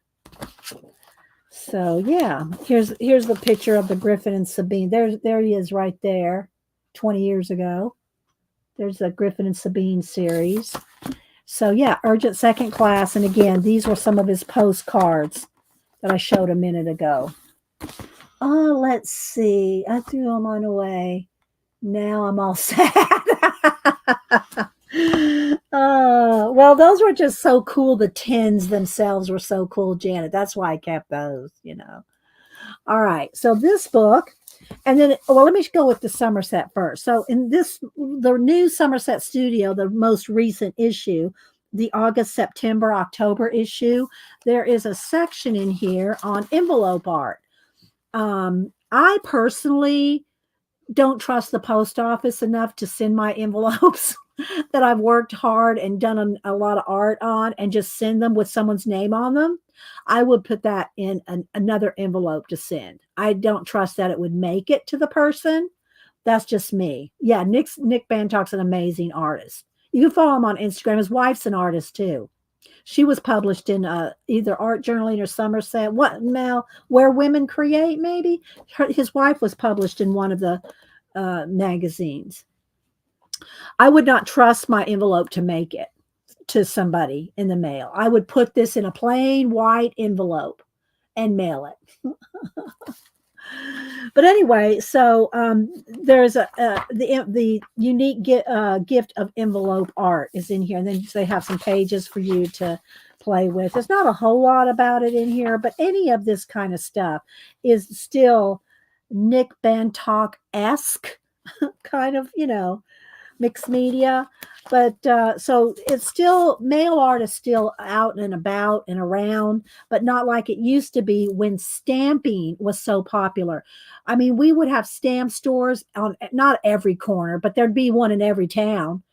Or more than one. Oregon had tons of stamp. I mean, I showed y'all a couple of weeks ago. I showed you a lot of my old stamp catalogs from the 90s. Stamping was really a big thing. And so mail art using stamp, and Janet's going to show you more on the stamp side of things on her show today. I was trying to show you more on, the different kinds of postcards, backgrounds. If y'all missed it, I went through all this, the Nick Bantock type stuff. And then, just so happens that I have some of Lovely's envelopes that she sent. And again, you can buy her. I'll put a link to Lovely's shop. So if you want to get any dyed papers, envelopes, you can use I think it was DEE10 for a 10% discount. All right, so then the last one before I carve a pumpkin real quick for you is this book called Creative Correspondence, 20 Unique Card and Envelope Projects. And this is Michael and Judy Jacobs. And Judy has been, I have some of her other books too. And let's see, when did this book come out? 2003. So this is back from 2003. And but it's about mail art, and when again I say it can be envelopes, letters, correspondence, any kind of exchanges of, bye Devin, any kind of exchanges of, art in the mail, to put it easy. So look, here's some different envelopes. Stamping, collage postcards, inside out envelope stationery. And I don't know if this book's still available. Let me give you the ISBN. Remember, it's 20 years old. 978-158-1803174. I don't know if it's even available anymore, but I wanted to give you all the ideas of mail art.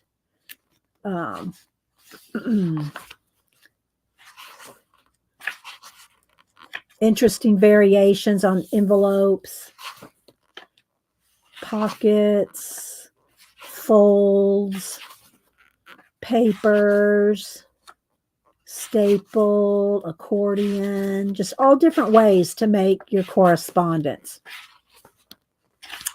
So Jane and I were talking that we don't use our stamps, and mail art just kind of went by the wayside. I mean, we still swap postcards and ATCs and zines, but it's not like everybody had tons of stamps and we're using them. We were using our stamps.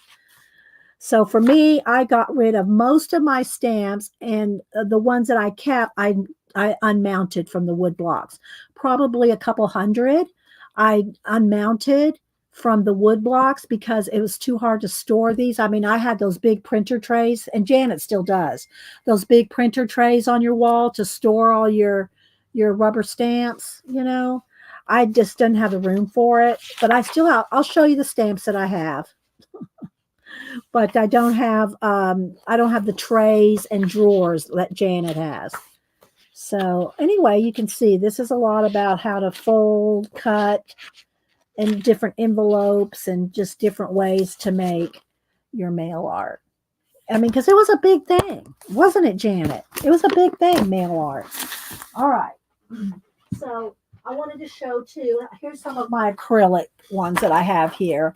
And here, like my Stampers Anonymous ones, I don't have a lot of these, but the ones that I do, because they come on this plastic that's really nice to hold the stamps on, I keep these like this so I can do the flip through, right? And then here's some other ones. These are some of the Carabella ones. And so these are like this one here, the space one. And I have the Antonis, I can't say his last name. He's a Greek designer. The Sir Vagabond. I have the octopus one, the vintage travel, the mechanisms, and the vintage map. So I have all these sets. Some of them are just laying in here because I use them, but we don't use them enough. So I have these are the ones that I pulled to really, get back into using more. But then I have, this is probably, let's see, hang on. Let me put these back in here just so I only have to pull out one drawer here.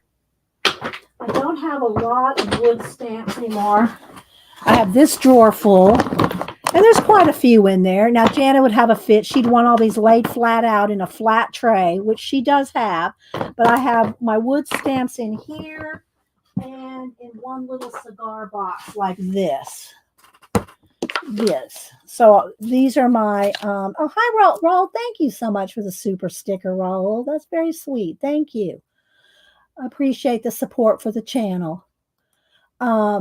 These are my faux postage stamps that I have, the, faux postage. And then these right here are faux cancellations. They're red rubber, but they're unmounted red rubber. So I have these for my postage. I have this big bin full of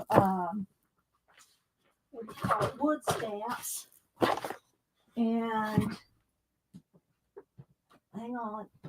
I'm not going to go through them all. I'm going to let Janet do the stamp talking. I have these.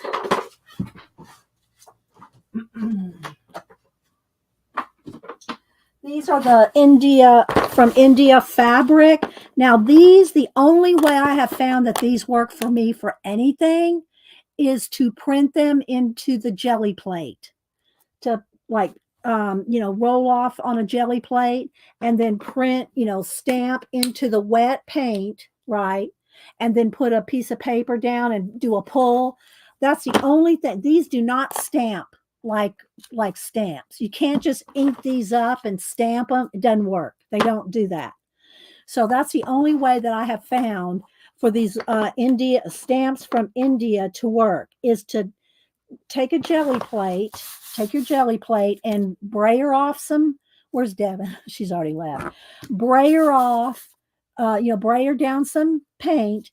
Take your stamp and stamp into the jelly plate so that the image is transferred onto the paint, and then take a piece of paper and do a pull.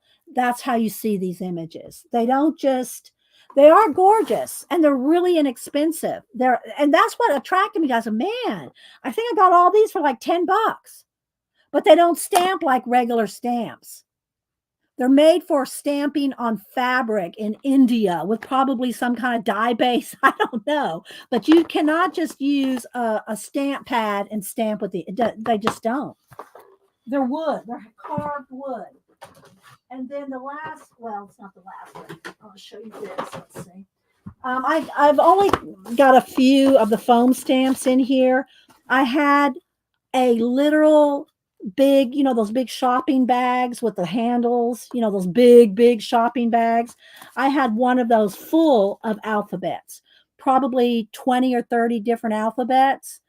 I gave it to Denise to find someone at school or someone to use. I was not using those alphabets. I didn't want to dig through those alphabets. I gave them to Denise to give to a school. But I have a few in here. Some of them are older, but I have a few foam stamps, and here's a few more of the newer ones. I have these right here from PM Artist Studio, Carrie the Crafters. I got a few of his here and some other ones. So I do have a few foam stamps. And then the other stamps that I have on, again, I've shown you all my stamps before, so I'm not going to really go through them in the sense of showing you them all, but I'll show you what okay, I have this tray of unmounted. Here's most of my unmounted red rubber. These were, I can't even tell you how many there's hundreds in here of unmounted red rubber, because being mounted on the wood takes up so much room. I mean, if there's like 100, maybe more stamps just in here, you can imagine how much space that takes up if they were all mounted on wood. Then I have these, which are just random, more red rubber, and then a lot of the little these Tim Holtz kind. This is a whole box of stamps. Told you I used to be a big stamper, as did Janet. So all different stamps in here.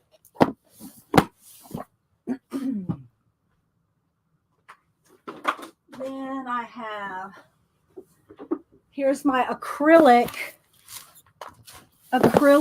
stamps are in here. The ones that weren't in my flip.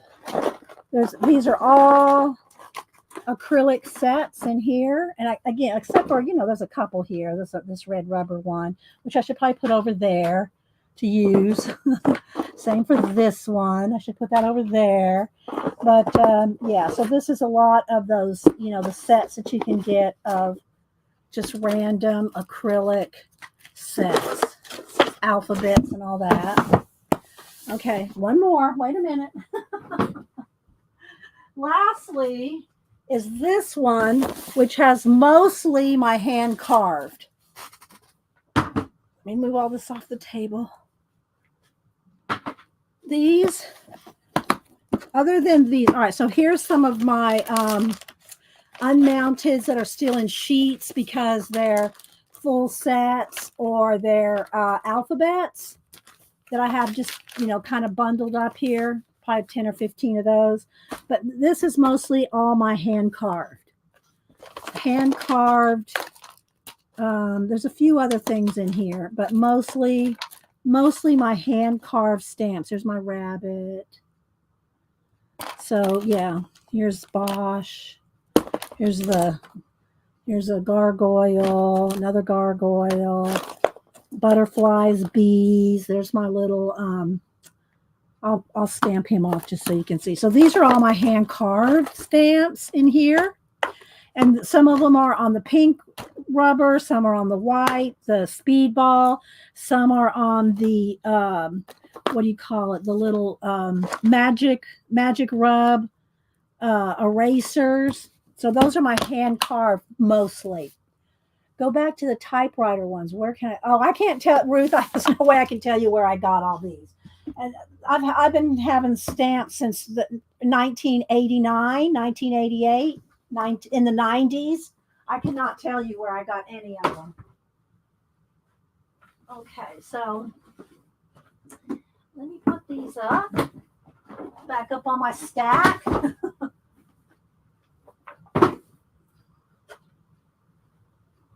But I can tell you this, Ruth, if you Google rubber stamp, acrylic stamp, typewriter image, you'll get probably 100 different ones. It'll come up. Oh, I didn't want this. I wanted this back in. All right, so now I'm going to take a minute to show you how to carve your own stamp if you so would like to carve one. I've done this before on stream. Um, well, Janet's are too. Janet has those, you know what a printer's tray, I mean, drawers, printer, like you go to a Blick and they have the drawers full of, what do you call it? Paper. She has that full of stamps, all organized by theme. You'll see. She'll talk about it. She'll probably show a picture. Janet, have a picture of that ready. Have a picture of that at the ready, Janet, today. Really? Okay. Well, it's MailArt and stamping has been around for a long, long time. Me and Janet have been in it since late 80s, early 90s through the 90s. So anyway, so this is my little cat that I want to probably use in the postcard swap. But I'm going to carve a pumpkin. I'll stamp him out here in a minute just so you can see what it looks like. I'm going to zoom in and I'm going to show you a couple different ways to get your image. Let's get the brightness down here a little. There we go. Okay, so there's a couple ways you can get your image onto your rubber. Now this is another, I transferred this. I'm going to use this side today. You can use both sides if you don't dig in too deep. All right. So you can do a couple of different things. Let me get a sip of water here.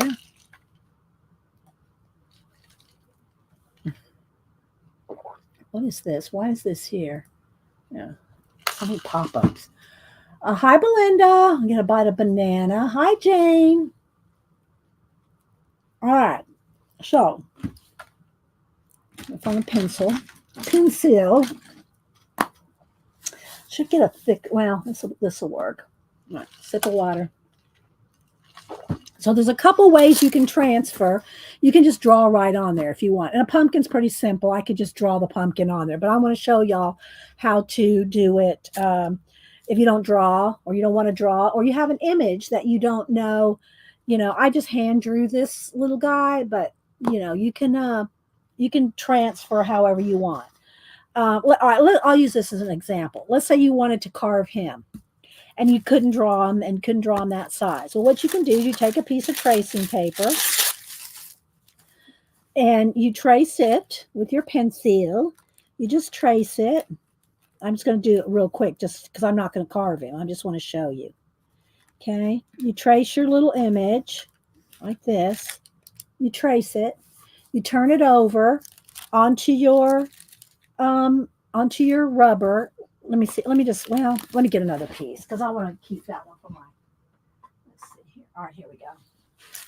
It's one of my bats. I also hand carved a bunch of bats last year. So you take your image that you've traced and trace it better than this. I mean, I'm just giving you an example. You trace it with pencil, right? And it could be like a clip art book. Clip art books are perfect for this kind of thing. You trace your image, the size, this is the size you're going to carve. You trace it, you turn it over onto your red rubber, and really you can just use your fingernail. You just rub down the graphite that you just traced, and it will transfer right to the rubber. Okay? It's not really, I don't know if you call this rubber. It's, Speedball makes this, right? And so then it transfers right to the rubber. And if you don't like it, you can erase it, but I'm not going to take all the time for all this. All right. So then you can draw your own design. Hang on, I got to make some room here. You can take your own design. Let's see, I need something, here we go. Take a little piece of tracing paper. I know you can't always see it because it's on white paper. If you have all Halloween die cuts, you can cut twice in foam and make your own stamp. Yeah, you can. I didn't really want this swap to be about making your own stamp. Okay, nobody's really going to probably do that. Maybe two of us might make our own stamp.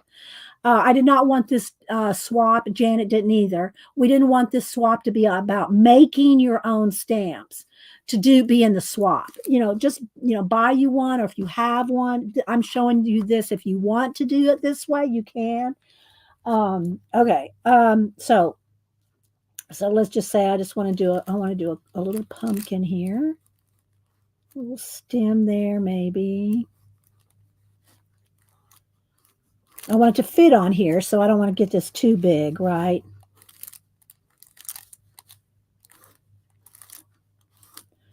Okay, maybe just like that. Okay, so got a little pumpkin. And I could put some leaves or other things too, but I'm trying to keep it simple. All right, let's see if that'll fit on there. This might be just barely. All right, so I'm going to put that on there. And I'm just going to rub. The graphite will transfer just by rubbing. You can use your fingernail if you want. Transfer your image, and there you go. Okay, so now it's ready to carve. You can also, if you so desire, you can go ahead and outline it with a Sharpie to make it a little bit more defined especially if you're a first-time carver, if you don't, because this will start to rub off after a while. So I'm just going to use a Sharpie, and I'm going to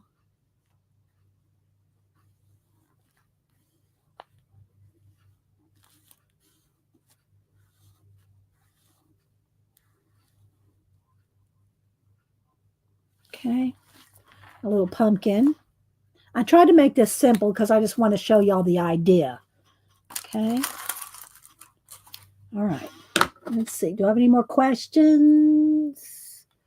Okay. Well, there you go. You're ready. You are ready, Jane. And again, if anybody came in late and you want to know all the deets on the swap, I did go over it for about 45 minutes. I will put the information in the community tab. Janet's going to talk about it on her show too, and show more stamps. I just pulled this cat, and I have a candy corn. I have a candy corn here. And this is something I'd carve. I'll stamp them out here in a minute just so you can see it. But I'm going to carve this little pumpkin. Now, let me go ahead and zoom in even more, as long as we don't get too pixelated. I think that's good. Okay, let's see. I'm going to check for any more. Did I miss anything else? Let's see. There are a lot of stamps one can find at the thrift. Yeah, you can find them everywhere nowadays. I mean, I see people going to the thrift store and buying bags of stamps. They're really not hard to find, and you can find them. You can find them a lot of places, and cheap too. So, and you have 2 months. You have 2 months to get your stamp postcards. 5. You have to send 5 originals to Janet, and you'll get 4 originals back. And by original, I don't mean that they all have to be like exactly the same. You don't make any photocopies. But let's just say you're using a stamp background like this. You stamp 5 of these, and they're not all going to look the same. You might use the same stamp, but they're all going to be a little different, a little off. You could do them different colors if you want. You can, as long as they're 5 originals. Okay. It's probably easier for you if you make 5 similar, like, this, if you're going to use this background and that stamp. And then when you stamp your cat, for instance, you stamp it, then you cut them out and you put them on your postcard. You can put words, you can put word fetty, you can do other things, you can decorate, you can do it however you want. The only criteria is it's Halloween or fall and a stamped image. Whether that stamped image is rubber stamp, acrylic stamp, foam stamp, carved stamp, it just has to be something stamped and colored. It has to be colored. Don't just stamp a black and white pumpkin and stick it on there. You got to take a little time, take a little minute. All right, so I'm going to go ahead and carve this out. I have the smallest tip in there right now. You can buy these little speedball sets, and you swap out the nibs or the carving thing, just like you do an X-Acto knife. Make sure you tighten it as tight as you can when you're carving. And the the other nibs are meant for you to put in the back of this is made to hold them all, but I don't like to hear things rattling when I'm working, so I keep them in a little thing, okay? Not in the back, but that is made for you to keep them in all together. All right. All right, so I'm going to start carving. And if you have the black lines like this, it's easier to probably just to follow all the outlines. Now, I do go toward myself. It's not always a good idea. You have, depending on how much you've carved over your life, you don't stab yourself. In other words, this is not for children. This show is not made for children. So I am just going to, and I turn my stamp more than I turn the carving tool. Okay. And you will get a mess. You'll get a mess of carving stuff. So I'm just going to follow my black lines. I'm going to take my time. I'm carving out and I'm leaving the black. I'm leaving the black lines or pencil lines if you don't want to do the black lines, depending on how detailed you get this. If this is real, real detailed, then the black Sharpie lines is a little thick, Oh, there's Devin. So I'm just going to carve out each little section. And what you do is after you carve out your section as best that you to your ability that you can see, then you're going to stamp it and see where else you need to continue to carve. Okay, so I'm just kind of going around. I'm going to carve this out. And you really want to take your time. I go fast on stream. You don't want to have to hurry. You want to take your time, enjoy the process. It is very chill to carve your own stamps. You saw that whole bucket full that I have, and I'll stamp out my little lizard guy here again too. But Janet's going to show some more Nick Bantock stuff and probably a lot of her own stamps. So just to give y'all some more ideas. But I think it's going to be fun. Janet and I are excited about it. Again, you have 2 full months. 2 full months. And we're being strict on the date that Janet, you have to get it to Janet, your 5 postcards with a self-addressed stamped envelope. Unless you're international, you don't have to send a self-addressed stamped envelope, but you do have to send a self-addressed envelope. Okay, if you're international, you still have to send the envelope for Janet to mail the stuff back to you. Get with Janet if you don't have her address already.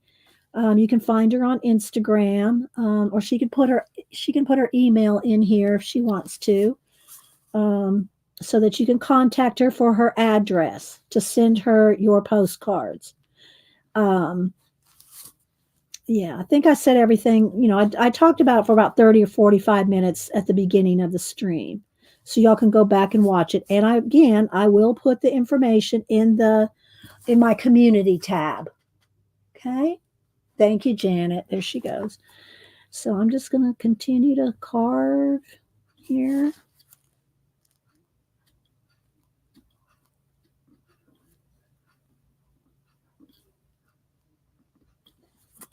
I'm trying to kind of make long, straight lines so that it has like pumpkin lines, sort of, You could do if you dig down, and if you want it deeper cut where there's no lines, don't try to dig down in one dig. In other words, don't go real deep and try to get out a whole bunch of material at once. Take your time and do like 3 passes if you need to in the same area to clean out that material. You want to take it slow. You want it, look how thin this is. Look how thin. See how thin that is? You want it very thin cutting out. You can get it deep where there's no line showing at all, but you want to do it in passes. Do it in a whole bunch of passes, not one deep dig, because that's how you're going to ruin your cutting and cut yourself too. This show is not for children.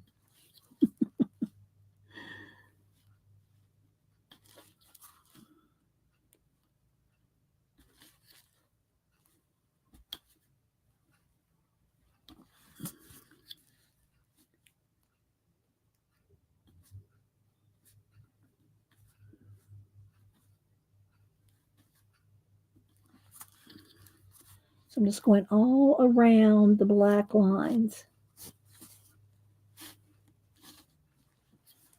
Let's see. I don't see anything in caps. If you have any questions. Bye, Lisa. Thanks for stopping in, girl. Thank you so much. Anybody else that's come and gone? I do go back and scrub through my chat to see if I've missed anybody. But I do miss people. And I don't mean to, but, you know, it happens. I have to sit here and look down at this and not just read chat.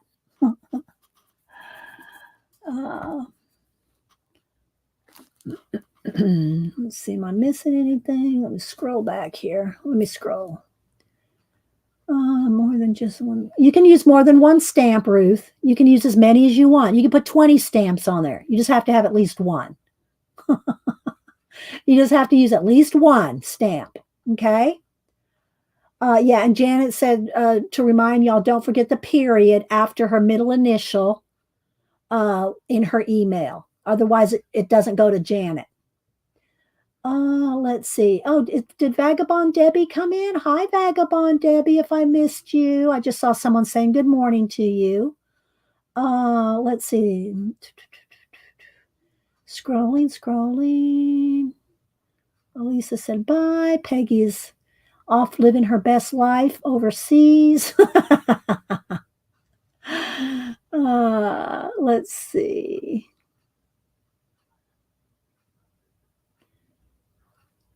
Janet said she's talking to Cat and Paste. Okay, so let me keep going here. We're almost, we got it. We're getting there. It doesn't take too long.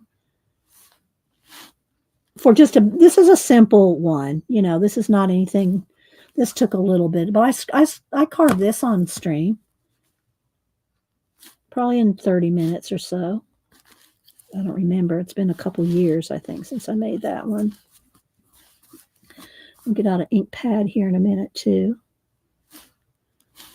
Okay, so, and also it's best, probably, I found, to carve the inside of your image before you do the outside. Because if you're going to cut any of this away or, you know, really get anything gone from the outside, you're not going to have anything to hold on to. Like in this case, see how close I got it to the edge? I got him just, you know, got rid of everything around the edge. And if I had done that first, then I don't have anything to hold on to while I'm carving them out. So carve the inside of your image before you carve the outside and get rid of a lot of material around the edge.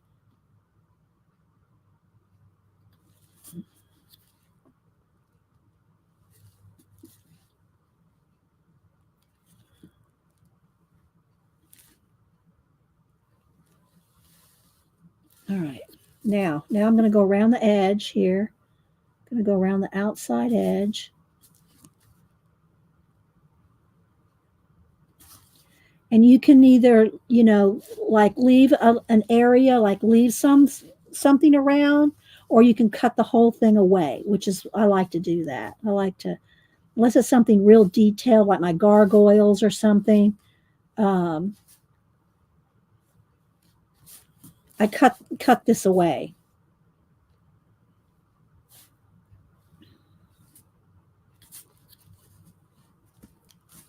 Now make sure you cut enough material away before you stamp it, because any place that you don't have carved is going to be covered in black ink, remember?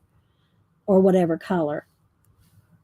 I guess I could stamp it in orange, but it's just easier to stamp it in black when you're carving so you can see where you've been and where you need to go. All right, so I'm going to take one more pass all the way around.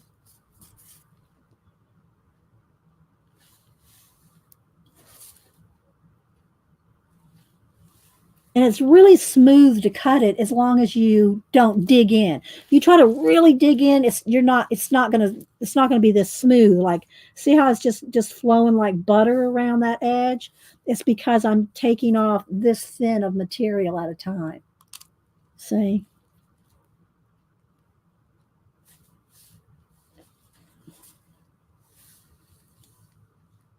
Okay. And it does kind of make a little bit of a mess. You can do it on a piece of paper like I was trying to do. Got another tear in And here I've been trying to, this is getting a little worn, so I'm getting holes in it. So I've been trying to put a little piece of black bookbinding tape on any place that I tear so it doesn't tear more. But I could just switch this out pretty soon. It's almost time to get a new background. So I just keep some sitting here ready to go. All right. All right. So now, oh, I know what I want to do. I'm going to go ahead and start to remove. Now you can, there's a couple things you can do. You can just use an X-Acto knife. Like here, I might use both. Let me find, where's my, here we go. You can use an X-Acto knife to cut away a little at a time. And just start cutting away the material. So I'm going to start cutting it away. And be careful with this because I don't want anyone to cut yourself. I'm cutting it at, I'm using it at an angle. See, I'm cutting it at an angle. Angie Hope's not here. Oh, there she is. Look away, Angie. So I'm cutting away the material pretty close. It doesn't have to be right up to the edge yet, because we're going to make a couple more cuts. So I'm just getting rid of as much material as I can. And really, technically, I should have showed you this at first. You should probably be doing all this on a cutting mat. Let's put the cut mat up here so that you're not, like when I'm cutting on a side like this, I'm not cutting into the table. Okay. So I'm just kind of slicing it off. And we'll see what it looks like when we stamp it. You can always cut more.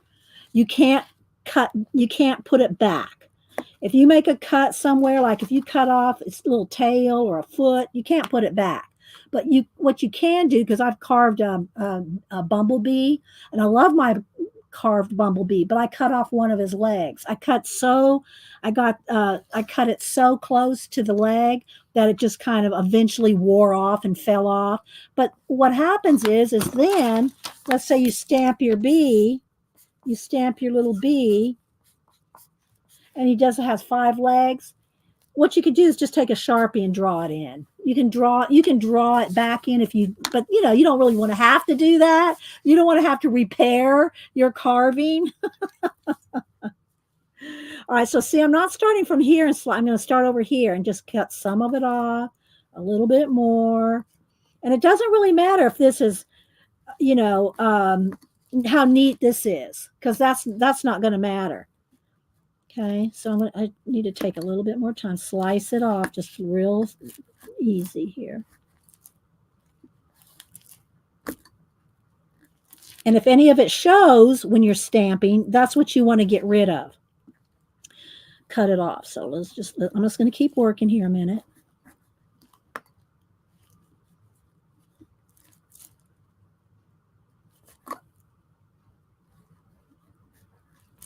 And if you can't really get up close with your knife, then what you want to do is get back in here with your blade and get closer, which we'll end up doing anyway, but I want to get a little bit, there's a little edge right there. It's a little harder to get into that little curve.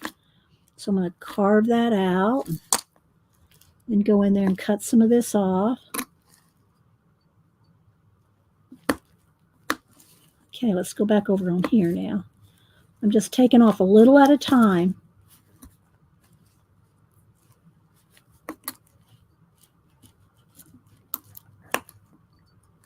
Take your time when you do this, guys. And really, I'm doing this part away from myself. I'm not cutting with my X-Acto blade toward me.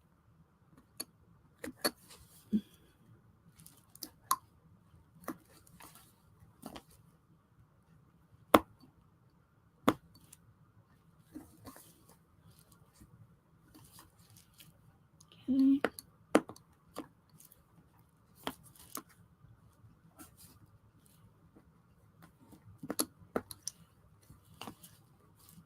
And I can cut extra off there. cut the extra off and then go back in and shave it off.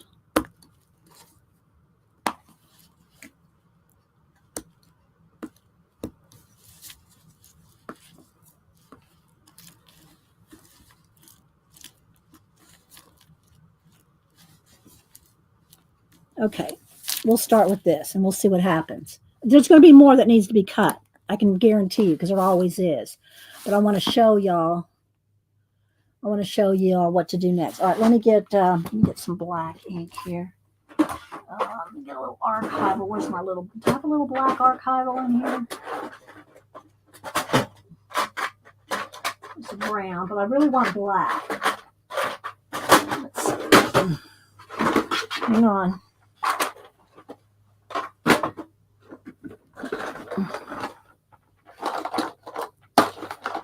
Or stays on. I don't think I have a black stays on here. Let me get the archive. Here we go. All right, let me throw this away here. Let's clean this up.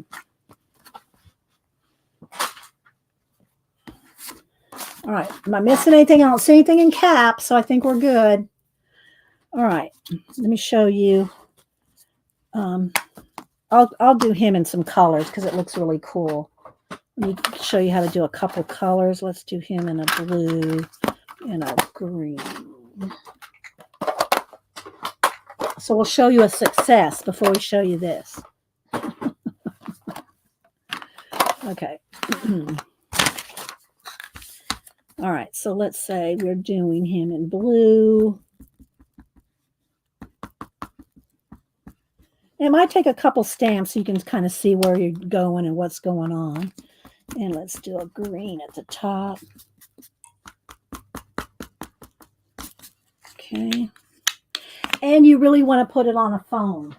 You want to stamp on some foam. Don't look at my foam. Janet's going to faint. Here's my stamping foam pad. Because if you stamp on foam, it kind of gives you a little cushion, right? All right, so let's see.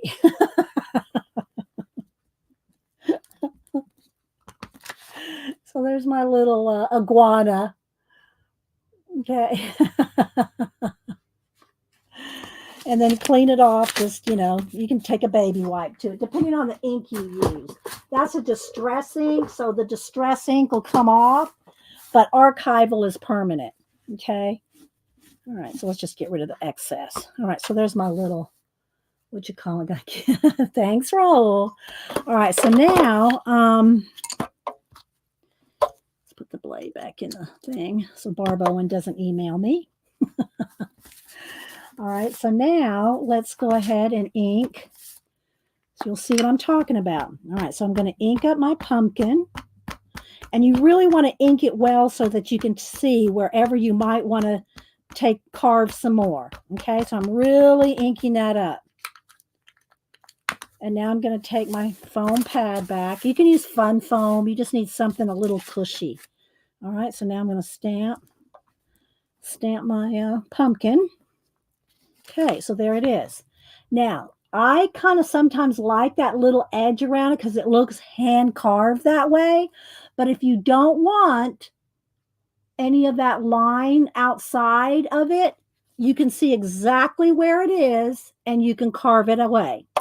So like right there, see where that line is? Because we stamped it, you can see exactly where you need to carve that away if you don't want that. Or if you want it thinner or just a little less or a little neater or whatever, you can see exactly where you need to carve because the ink shows you exactly where you might want to carve. See, I wanted those lines in the pumpkin because I wanted it to look like a pumpkin, so I didn't dig it down deep. If you want this solid white, then you'll have to dig out all those lines. You see what I'm saying? All right, so I'm going to look at that, and I got rid of that. Let's get rid of a little of this edge here, just a little. I'm going to go around and just kind of clean it up a little. You will always have to do this. You'll always have something to clean up on your carving. You'll never get a perfect one the first time.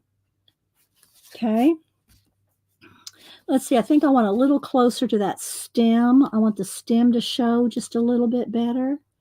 So I'm going to carve right up to that stem. and a little bit right in there, so I have a little bit more defined stem.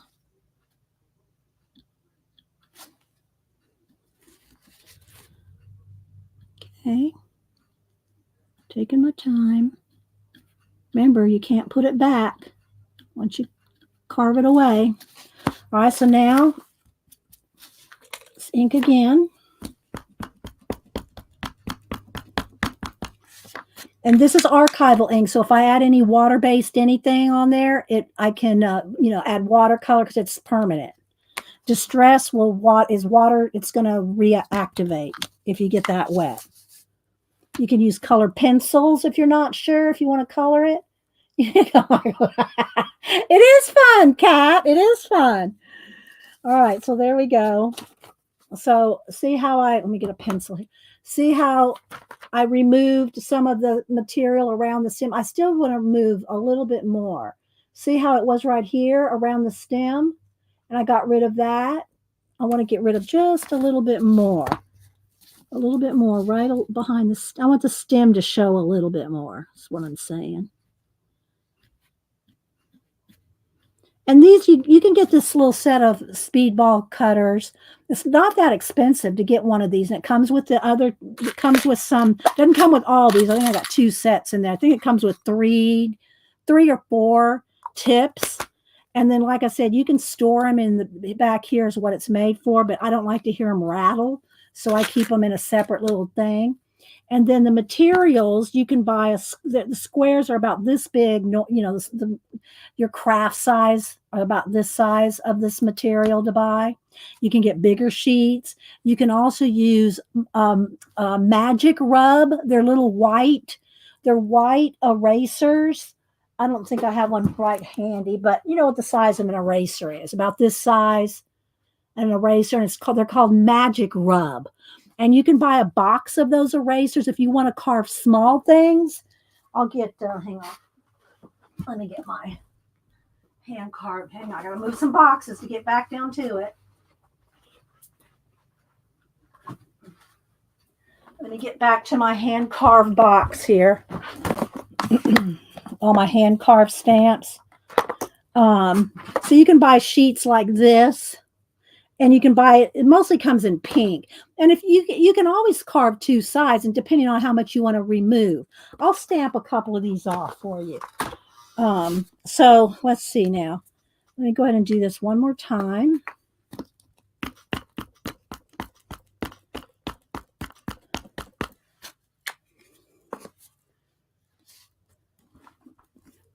And again, something foamy and cushiony, so it gives a cushion. Okay, so see where it picked up some of that right there? That probably needs to go.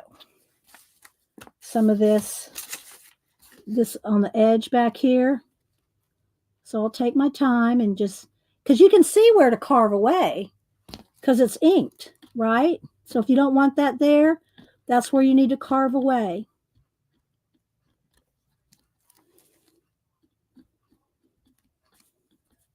And I'm using the smallest tip. There's, you can use like there's this one. There's 3 sizes, I think, that come with it. All right, so there we go. Then I can take, because this is archival, let's get let me just get a water base here. I'll just get a, what do you call it? A super tip. A super tip marker.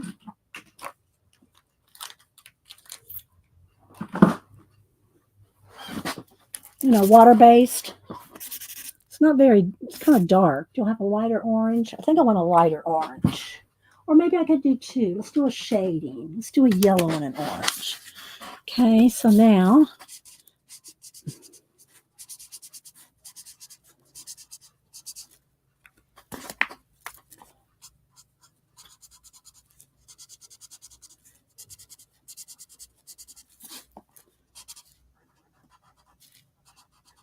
they're really fun to color too.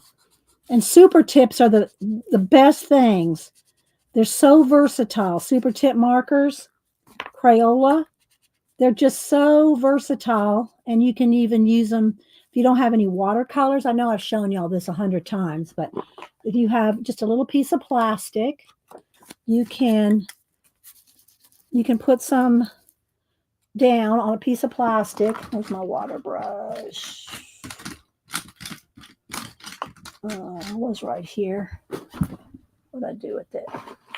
Just take a water brush or just any, a brush with water, and you can pick that up. You can pick it up and use it as watercolor right off that plastic. See? Now it's light. I mean, it's, you're just picking up a little bit. There's full strength, and there's just like picking it up off the plastic. So, all right, let's see. Do I have any questions, comments? Looking. All right, so there we go. So I have the thing. Now, like I was saying earlier, and it's still wet, but what you're going to want to do is you're going to want to cut out your image. And this is whether you've carved it or stamped it. I'm going to I'll stamp out this cat here again too on the rubber. And I could leave some of that edge, or I can just cut the edge, whatever I want to do. So there we go. And I could cut it right up to the black. Let's go ahead and do that. Let's go ahead and cut it right up to the edge in this case.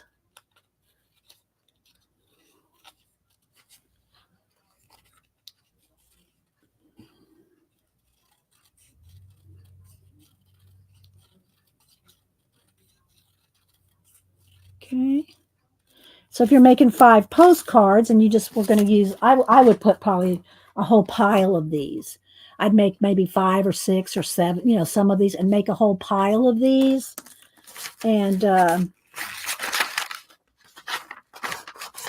me just do this one right here real quick, just to kind of give you all an idea.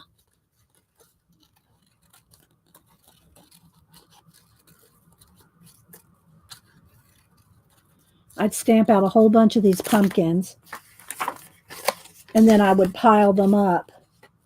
You could, like this, glue a pile of pumpkins, and you could put, happy fall, happy Halloween. You can put, you can have a little skelly jumping out, or you could just have fall leaves.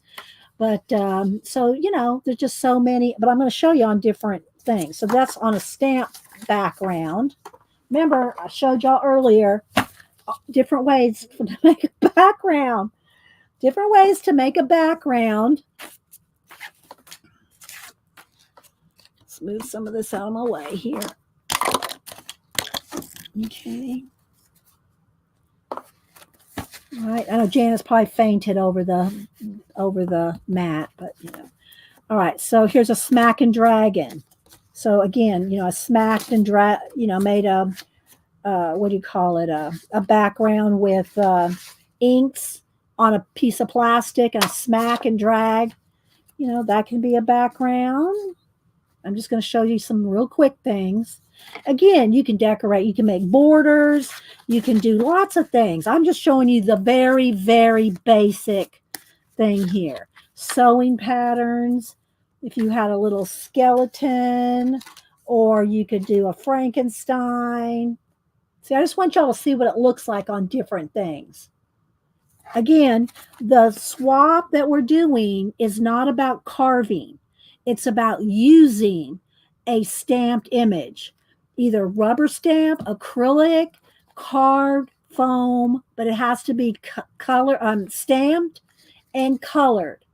Now, if you want to stamp it directly on something, that's fine, but I'm telling you, it's a lot easier to do it like this,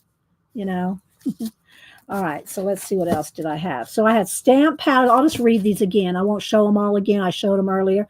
Stamped patterns, smack and dragon, sewing, jelly plated pattern, jelly plated backgrounds. Look at that. Look how cool that looks.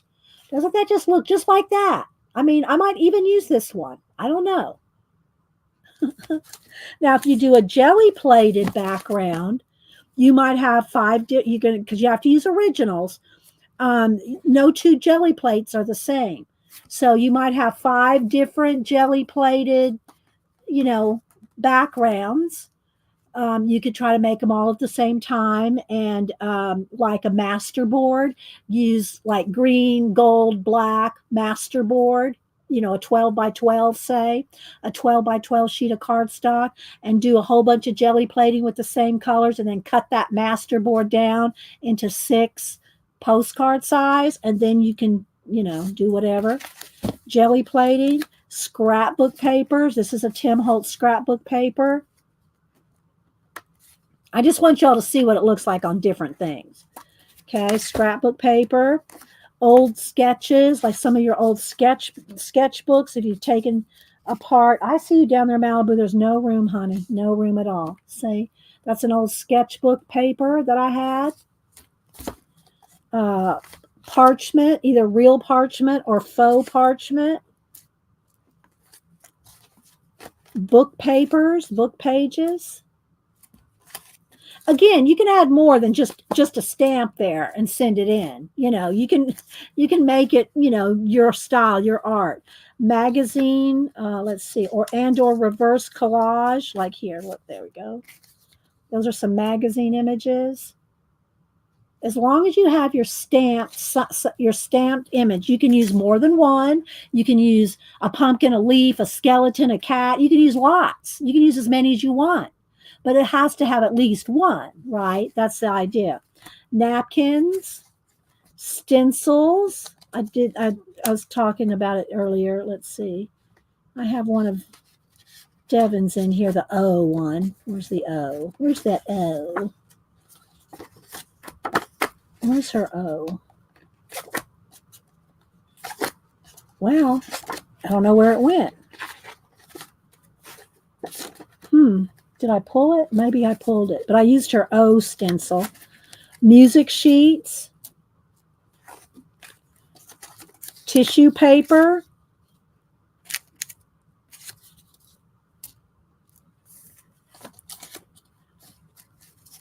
different tissue papers, watercolor, which I didn't do one. If you want to see Janet do a watercolor, you can ask her. But you could do a watercolor. You could do a whole scene. You could paint with watercolor a farm with a pumpkin patch and have some pumpkins stamped on there. Okay.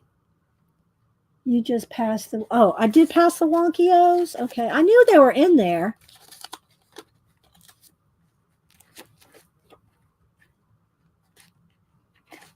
There it is. There's the wonky O's.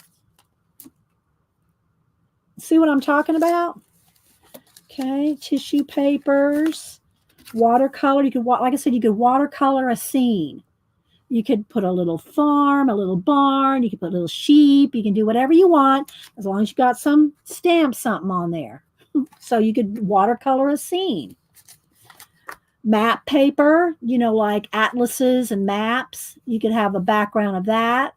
Or parts of it. You could have collage scene, you could collage the farm with the furrows and a plow and have your pumpkins. Or, I'm just trying to give y'all as many ideas as I can. And Janet will show you more stamps, on her show at 1.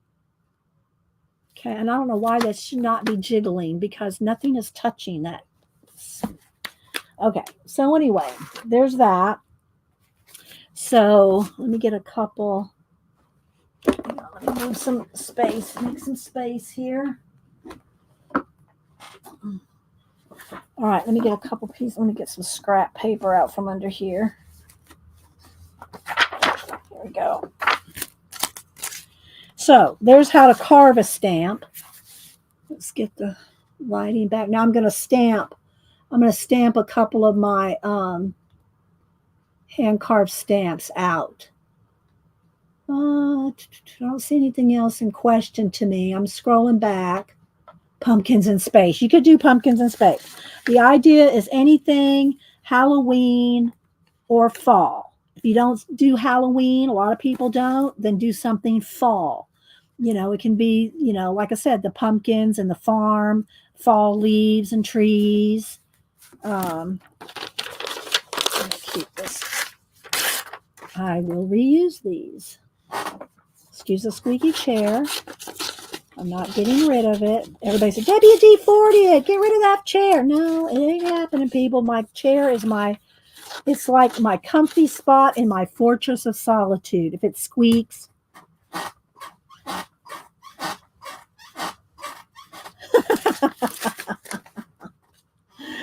All right, so see, I can still reuse these. And so there's my pumpkin. All right, so let me just do a couple. I'll just show you a couple here. Let me do the black cat here. Again, I'm on foam. Foam will help give you a more crisp image.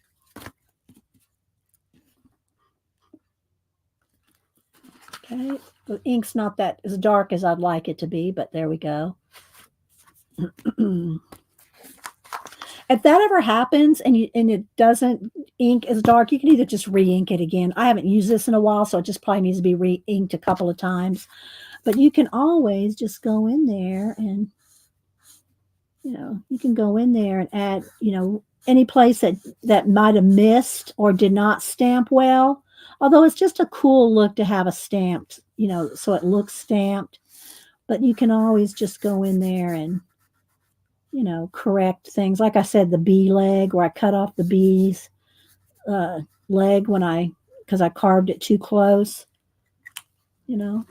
or you can do it in colors, like I did my little iguana here. So let's see.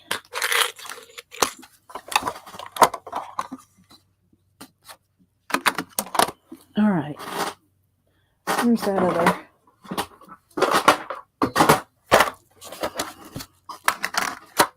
Okay, so let me show you a couple of my hand carved, and then let's see. It's 11 o'clock.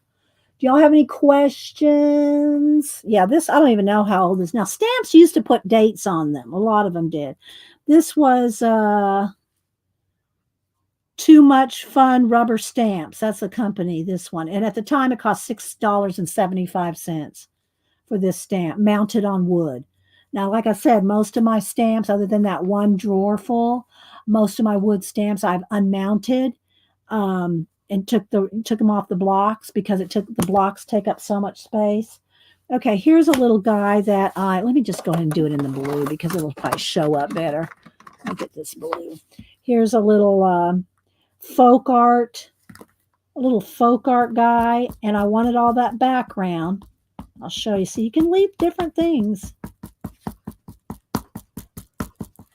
And usually it takes 2 stamped times to get it to show up well. If you haven't used it in a while, you have to stamp it off and stamp it off again. Okay, here we go. Remember, I'm on a foam here. This is a little guy, me a little musician or it looks like a drum to me. But, it was a clip art, folk art clip art. And I left all the background like that. Okay, so there's that. Again, this was a distress ink, so it's not permanent. So I can clean that off. Somewhat. All right, let's see what else we have here. I've done Hieronymus Bosch. I've got gargoyles. I got a couple gargoyles. Here's on a violin. I'm just doing them in blue because, let's do a darker blue maybe.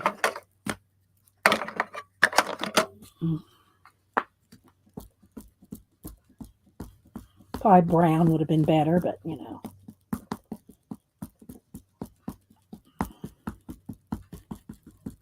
And this was a big, thick piece of rubber or material. I don't know what. It's not exactly rubber.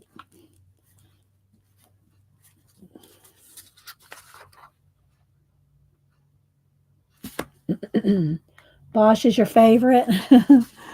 Yeah, Bosch is he's a character. I mean, he was a character. I've got books on the history and his symbolism and his art and what it meant. And I'll stamp them out. Let's see. Do I want to stamp them out? And I'll stamp them out. Seems that blue and the blues are doing good today. So let's just stamp him out.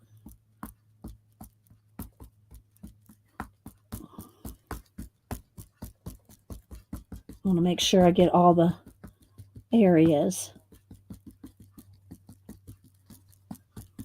And I can kind of just do a little bit of a twist, not too much, but just a little bit of a twist on the stamp pad will help put the ink down.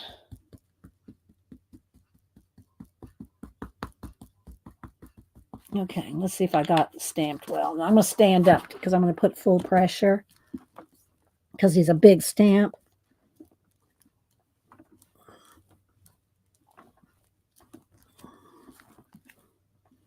Okay.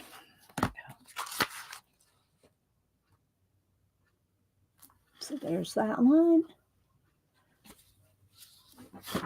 You see it like an octopus tentacle? Yeah, I actually made an octopus out of this before. Yeah, I have done that. So there's Bosch. Let's just kind of give it a little bit of a wipe down. Because the distress ink is water, and I keep shaking. I don't know what is touching the camera in the back. Something is touching and making my computer jiggle. Don't know. I thought it was those crossed cords last week, but I'm not sure. All right, let's just clean that off. Now, I dry it off. Okay, let's see. What else do I have here that's hand carved? I did a bird, put a bird on it. I still got to finish that little foot, I think. What else do I have in here? Here's another bird. I got that bird. Got an owl. Here's my little owl.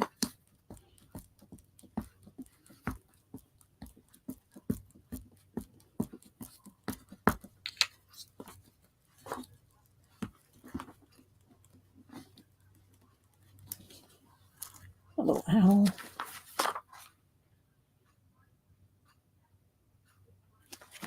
Hey, thanks, CB, and hi. Hope you're doing well. Let me another baby wipe. If you missed it, Carol, we're talking about doing a rubber stamp. Well, I say rubber stamp as opposed to postage stamp, but a stamp postcard swap. And all the deets will be in my community tab, or you can go back. Anybody that came in late, go back and watch this show from the beginning and see us talk. Talk about all the different things with the postage stamp, fall or Halloween stamping. And I'm saying rubber stamp. I'm using that loosely.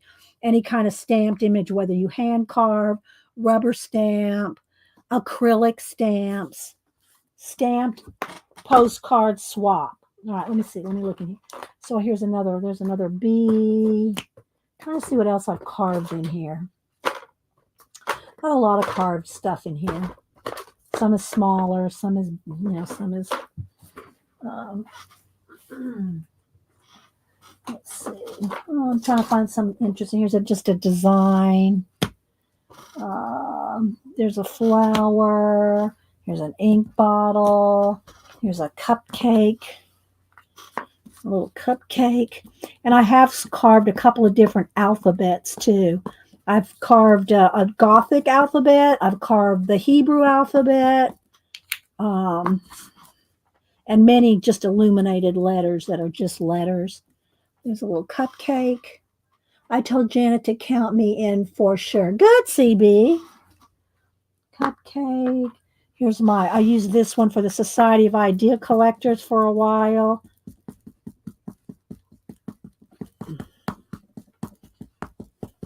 Hope I'm inking that up well enough. My light bulb idea. Let's see, what else do we have in here? Here's my pea pod. I need to do this one in green though. I can't do that in blue. I have to do the pea pod in green, right? There's a little pea pod.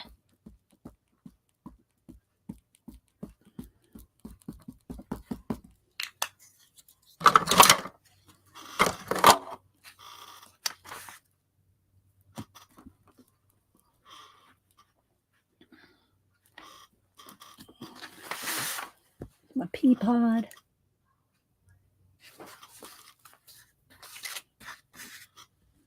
What else? Here is, I don't know if y'all remember Lisa Scott, or Lisa, who passed away a few years ago. This was her first, as far as I know, the only stamp she ever carved. But she carved me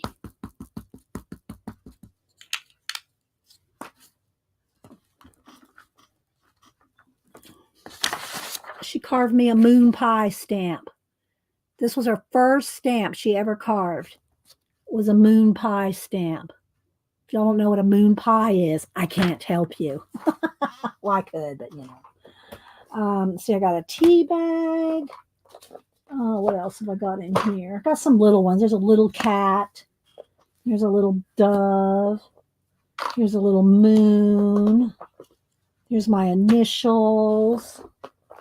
Oh, this is a magic rub. That's a magic rub eraser. I mean, it's been shaved off, but this is a magic rub eraser. This is like cutting into butter. If you want to try to carve without buying a bunch of the pink stuff, get you some magic rub. You can buy a box of them. I don't know how much they cost now. I haven't priced them lately. But these were some of the first stamps I ever carved was on the magic rub. Moon pie and RC Cola. There you go. CB knows. But I love that stamp. I love that Lisa carved me. But that's what they are. They're called magic rub. And they're not this dirty, of course, when you buy them. There's my initials. Let me see. I'm digging around. What else do I have in here? Here's a type. Who was asking about a typewriter? Who was asking about a typewriter stamp? Somebody asked about one. And I just found it in here. It shouldn't be in this bucket, but it's in this bucket. Somebody was talking about it earlier.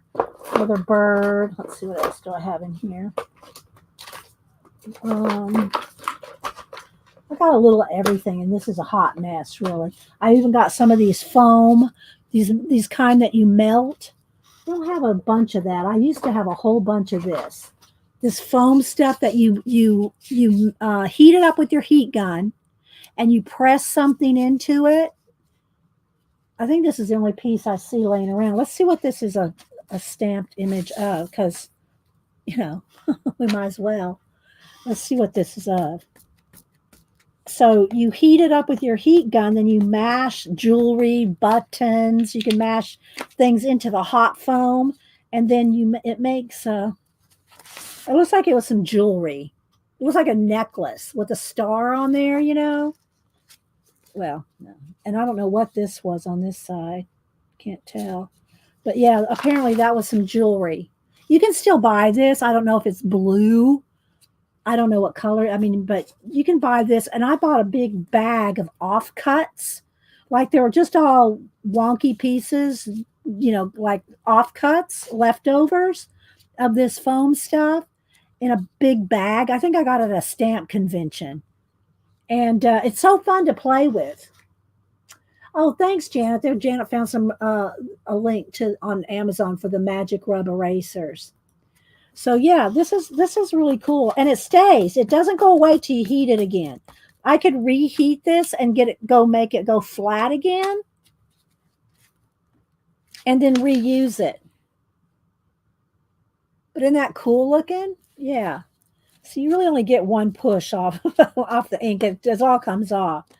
I need to try to find some more of that, because I probably got rid of it because I wasn't using it. I wasn't doing anything. That's why we're doing this. We're not using our stuff. You know, we're not using. Here's this right in here. This all fell out here. This is a cool set here. That's another carve something.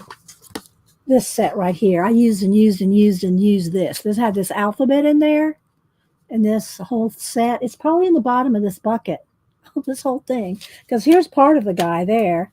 I think that's two other little pieces of him right there. Janet's probably having a fit. So the rest of it's probably in the bottom of this bucket. Janet. Oh, here's my rabbit. Let me stamp, because I use this rabbit for a long time on my Happy Mail.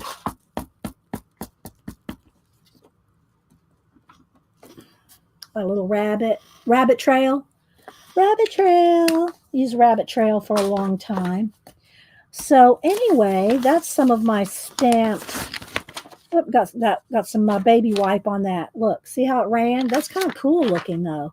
But that's the Distress ink is not waterproof. Archival ink is waterproof. Distress ink is not. Okay.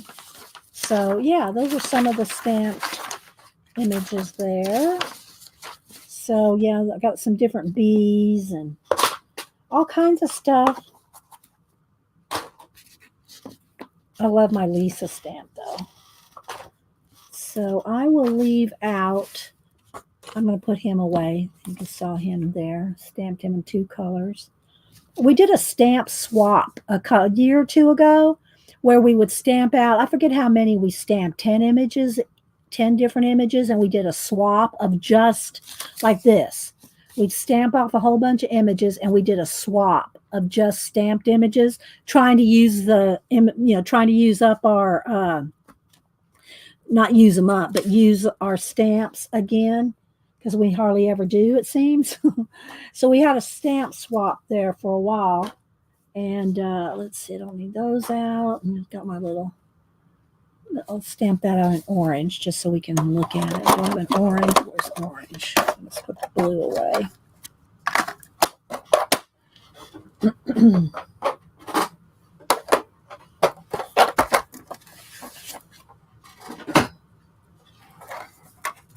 It's kind of a red orange. I think it'll work.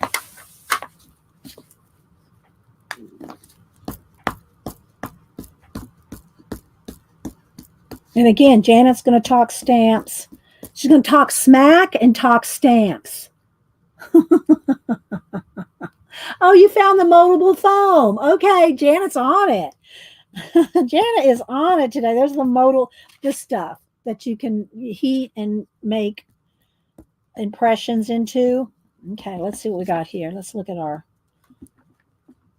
there we go. There's the candy corn. So I don't have a lot of Halloween stuff. So I carved that. I have this little black, I got a little cat here. Let's go ahead and stamp out my little carved.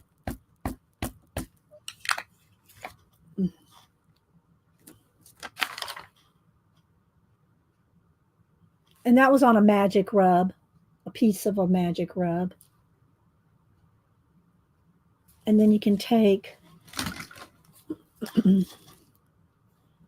and draw some nice big whiskers.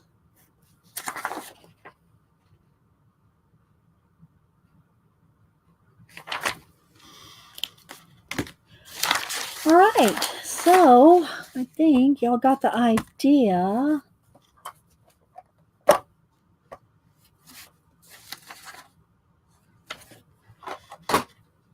Did anybody answer me on the typewriter, or did I just dream that? Did I have a dream about a typewriter stamp? Because knowing that we're going to talk about the typewriter swap, the postcard swap, that I dreamed that? Did I dream it?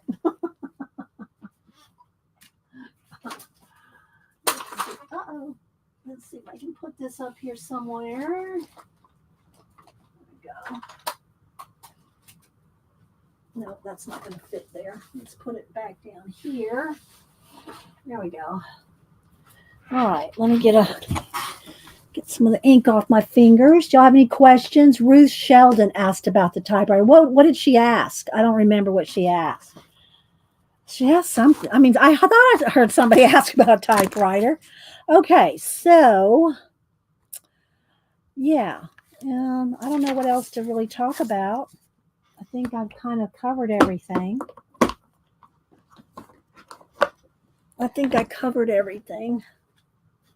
Malibu, you're not on your little bed. Did I disturb you by...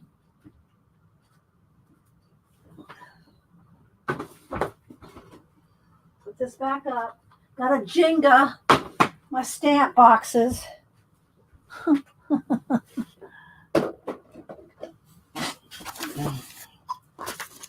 All right, any questions? I'm going to give everybody a minute to ask questions. I think this one was asking what your typewriter letter stamp set was called.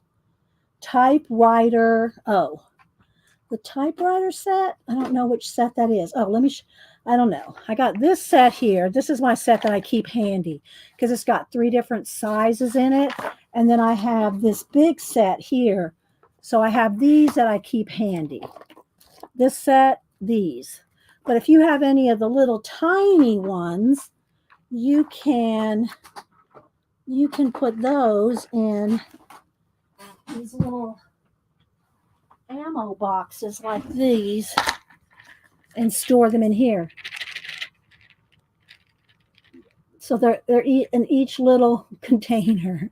These we used to get for like $1 at Michael's. They'd sell these little tiny sets like this for $1.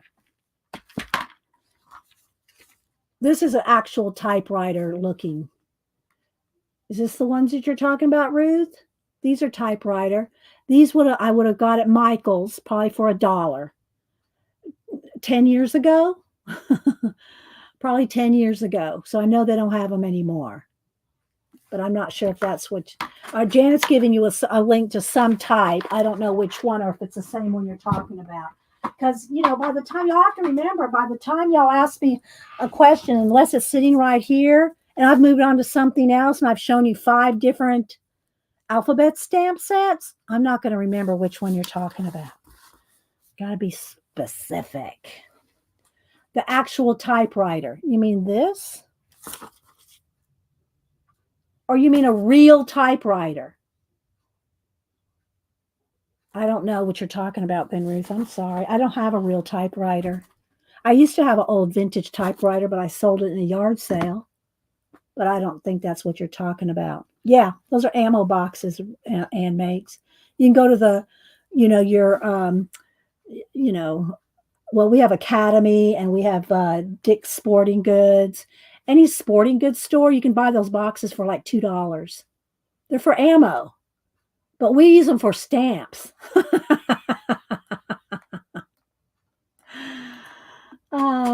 Let's see. So I don't know what I don't have an actual typewriter, Ruth. Let's see. Janice still has her vintage typewriter. You have to hide it from the kids. They like to push the buttons. All right. So let's see. We have a couple minutes. I'm waiting to see if y'all have any more questions or anything. I hope I gave y'all some ideas for some stamping and inking and carving. Didi, you had a small pack of 4 typewriter stamps. 4 typewriter stamps. I don't know. Sorry, Ruth. I'm don't know. Let's see, the pink block you carved on. Yeah, it is. It's a speedball. It's speedball rubber. Rubber, I'm not sure exactly what it's made out of, but it's speedball. Let's see if I have a bigger block. Here we go. Comes like this. And you can buy bigger sheets too, but this is your standard craft size. Speedy card, speedball. You can buy big sheets too. Most people don't buy the big sheets because I don't do that much carving. But if you want to carve, you get this, and you're good to go. Well, I would also recommend a cutting mat. I'd recommend a cutting mat too, so that when you cut the sides, when you're cutting off the edges with an X-Acto knife. But you don't have to have an X-Acto knife, but it'll take you a long time to cut the background off with this. So, but that's what that is.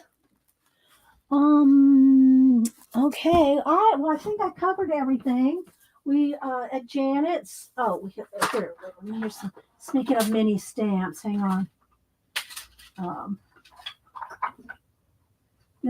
just came across these while I was moving the pink. What do you call it? Carving material. Here's some more of those little stamps.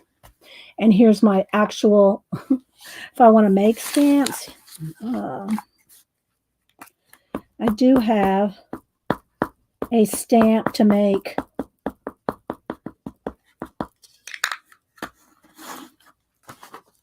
to make a stamp with.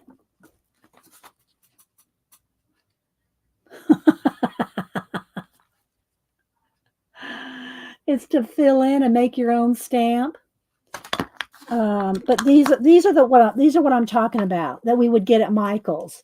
They're like Studio G, and they're just these little tiny stamp sets. Look, I have more than I have ammo things for. I ought to pull this out. This might be used. I should use this on the jelly plate. I need to pull this out and put it with my jelly plate stuff, to make marks on the jelly plate. So yeah, it's a little camera. It's a little camera stamp.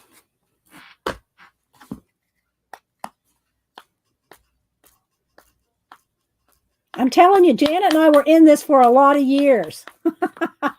Right, Janet?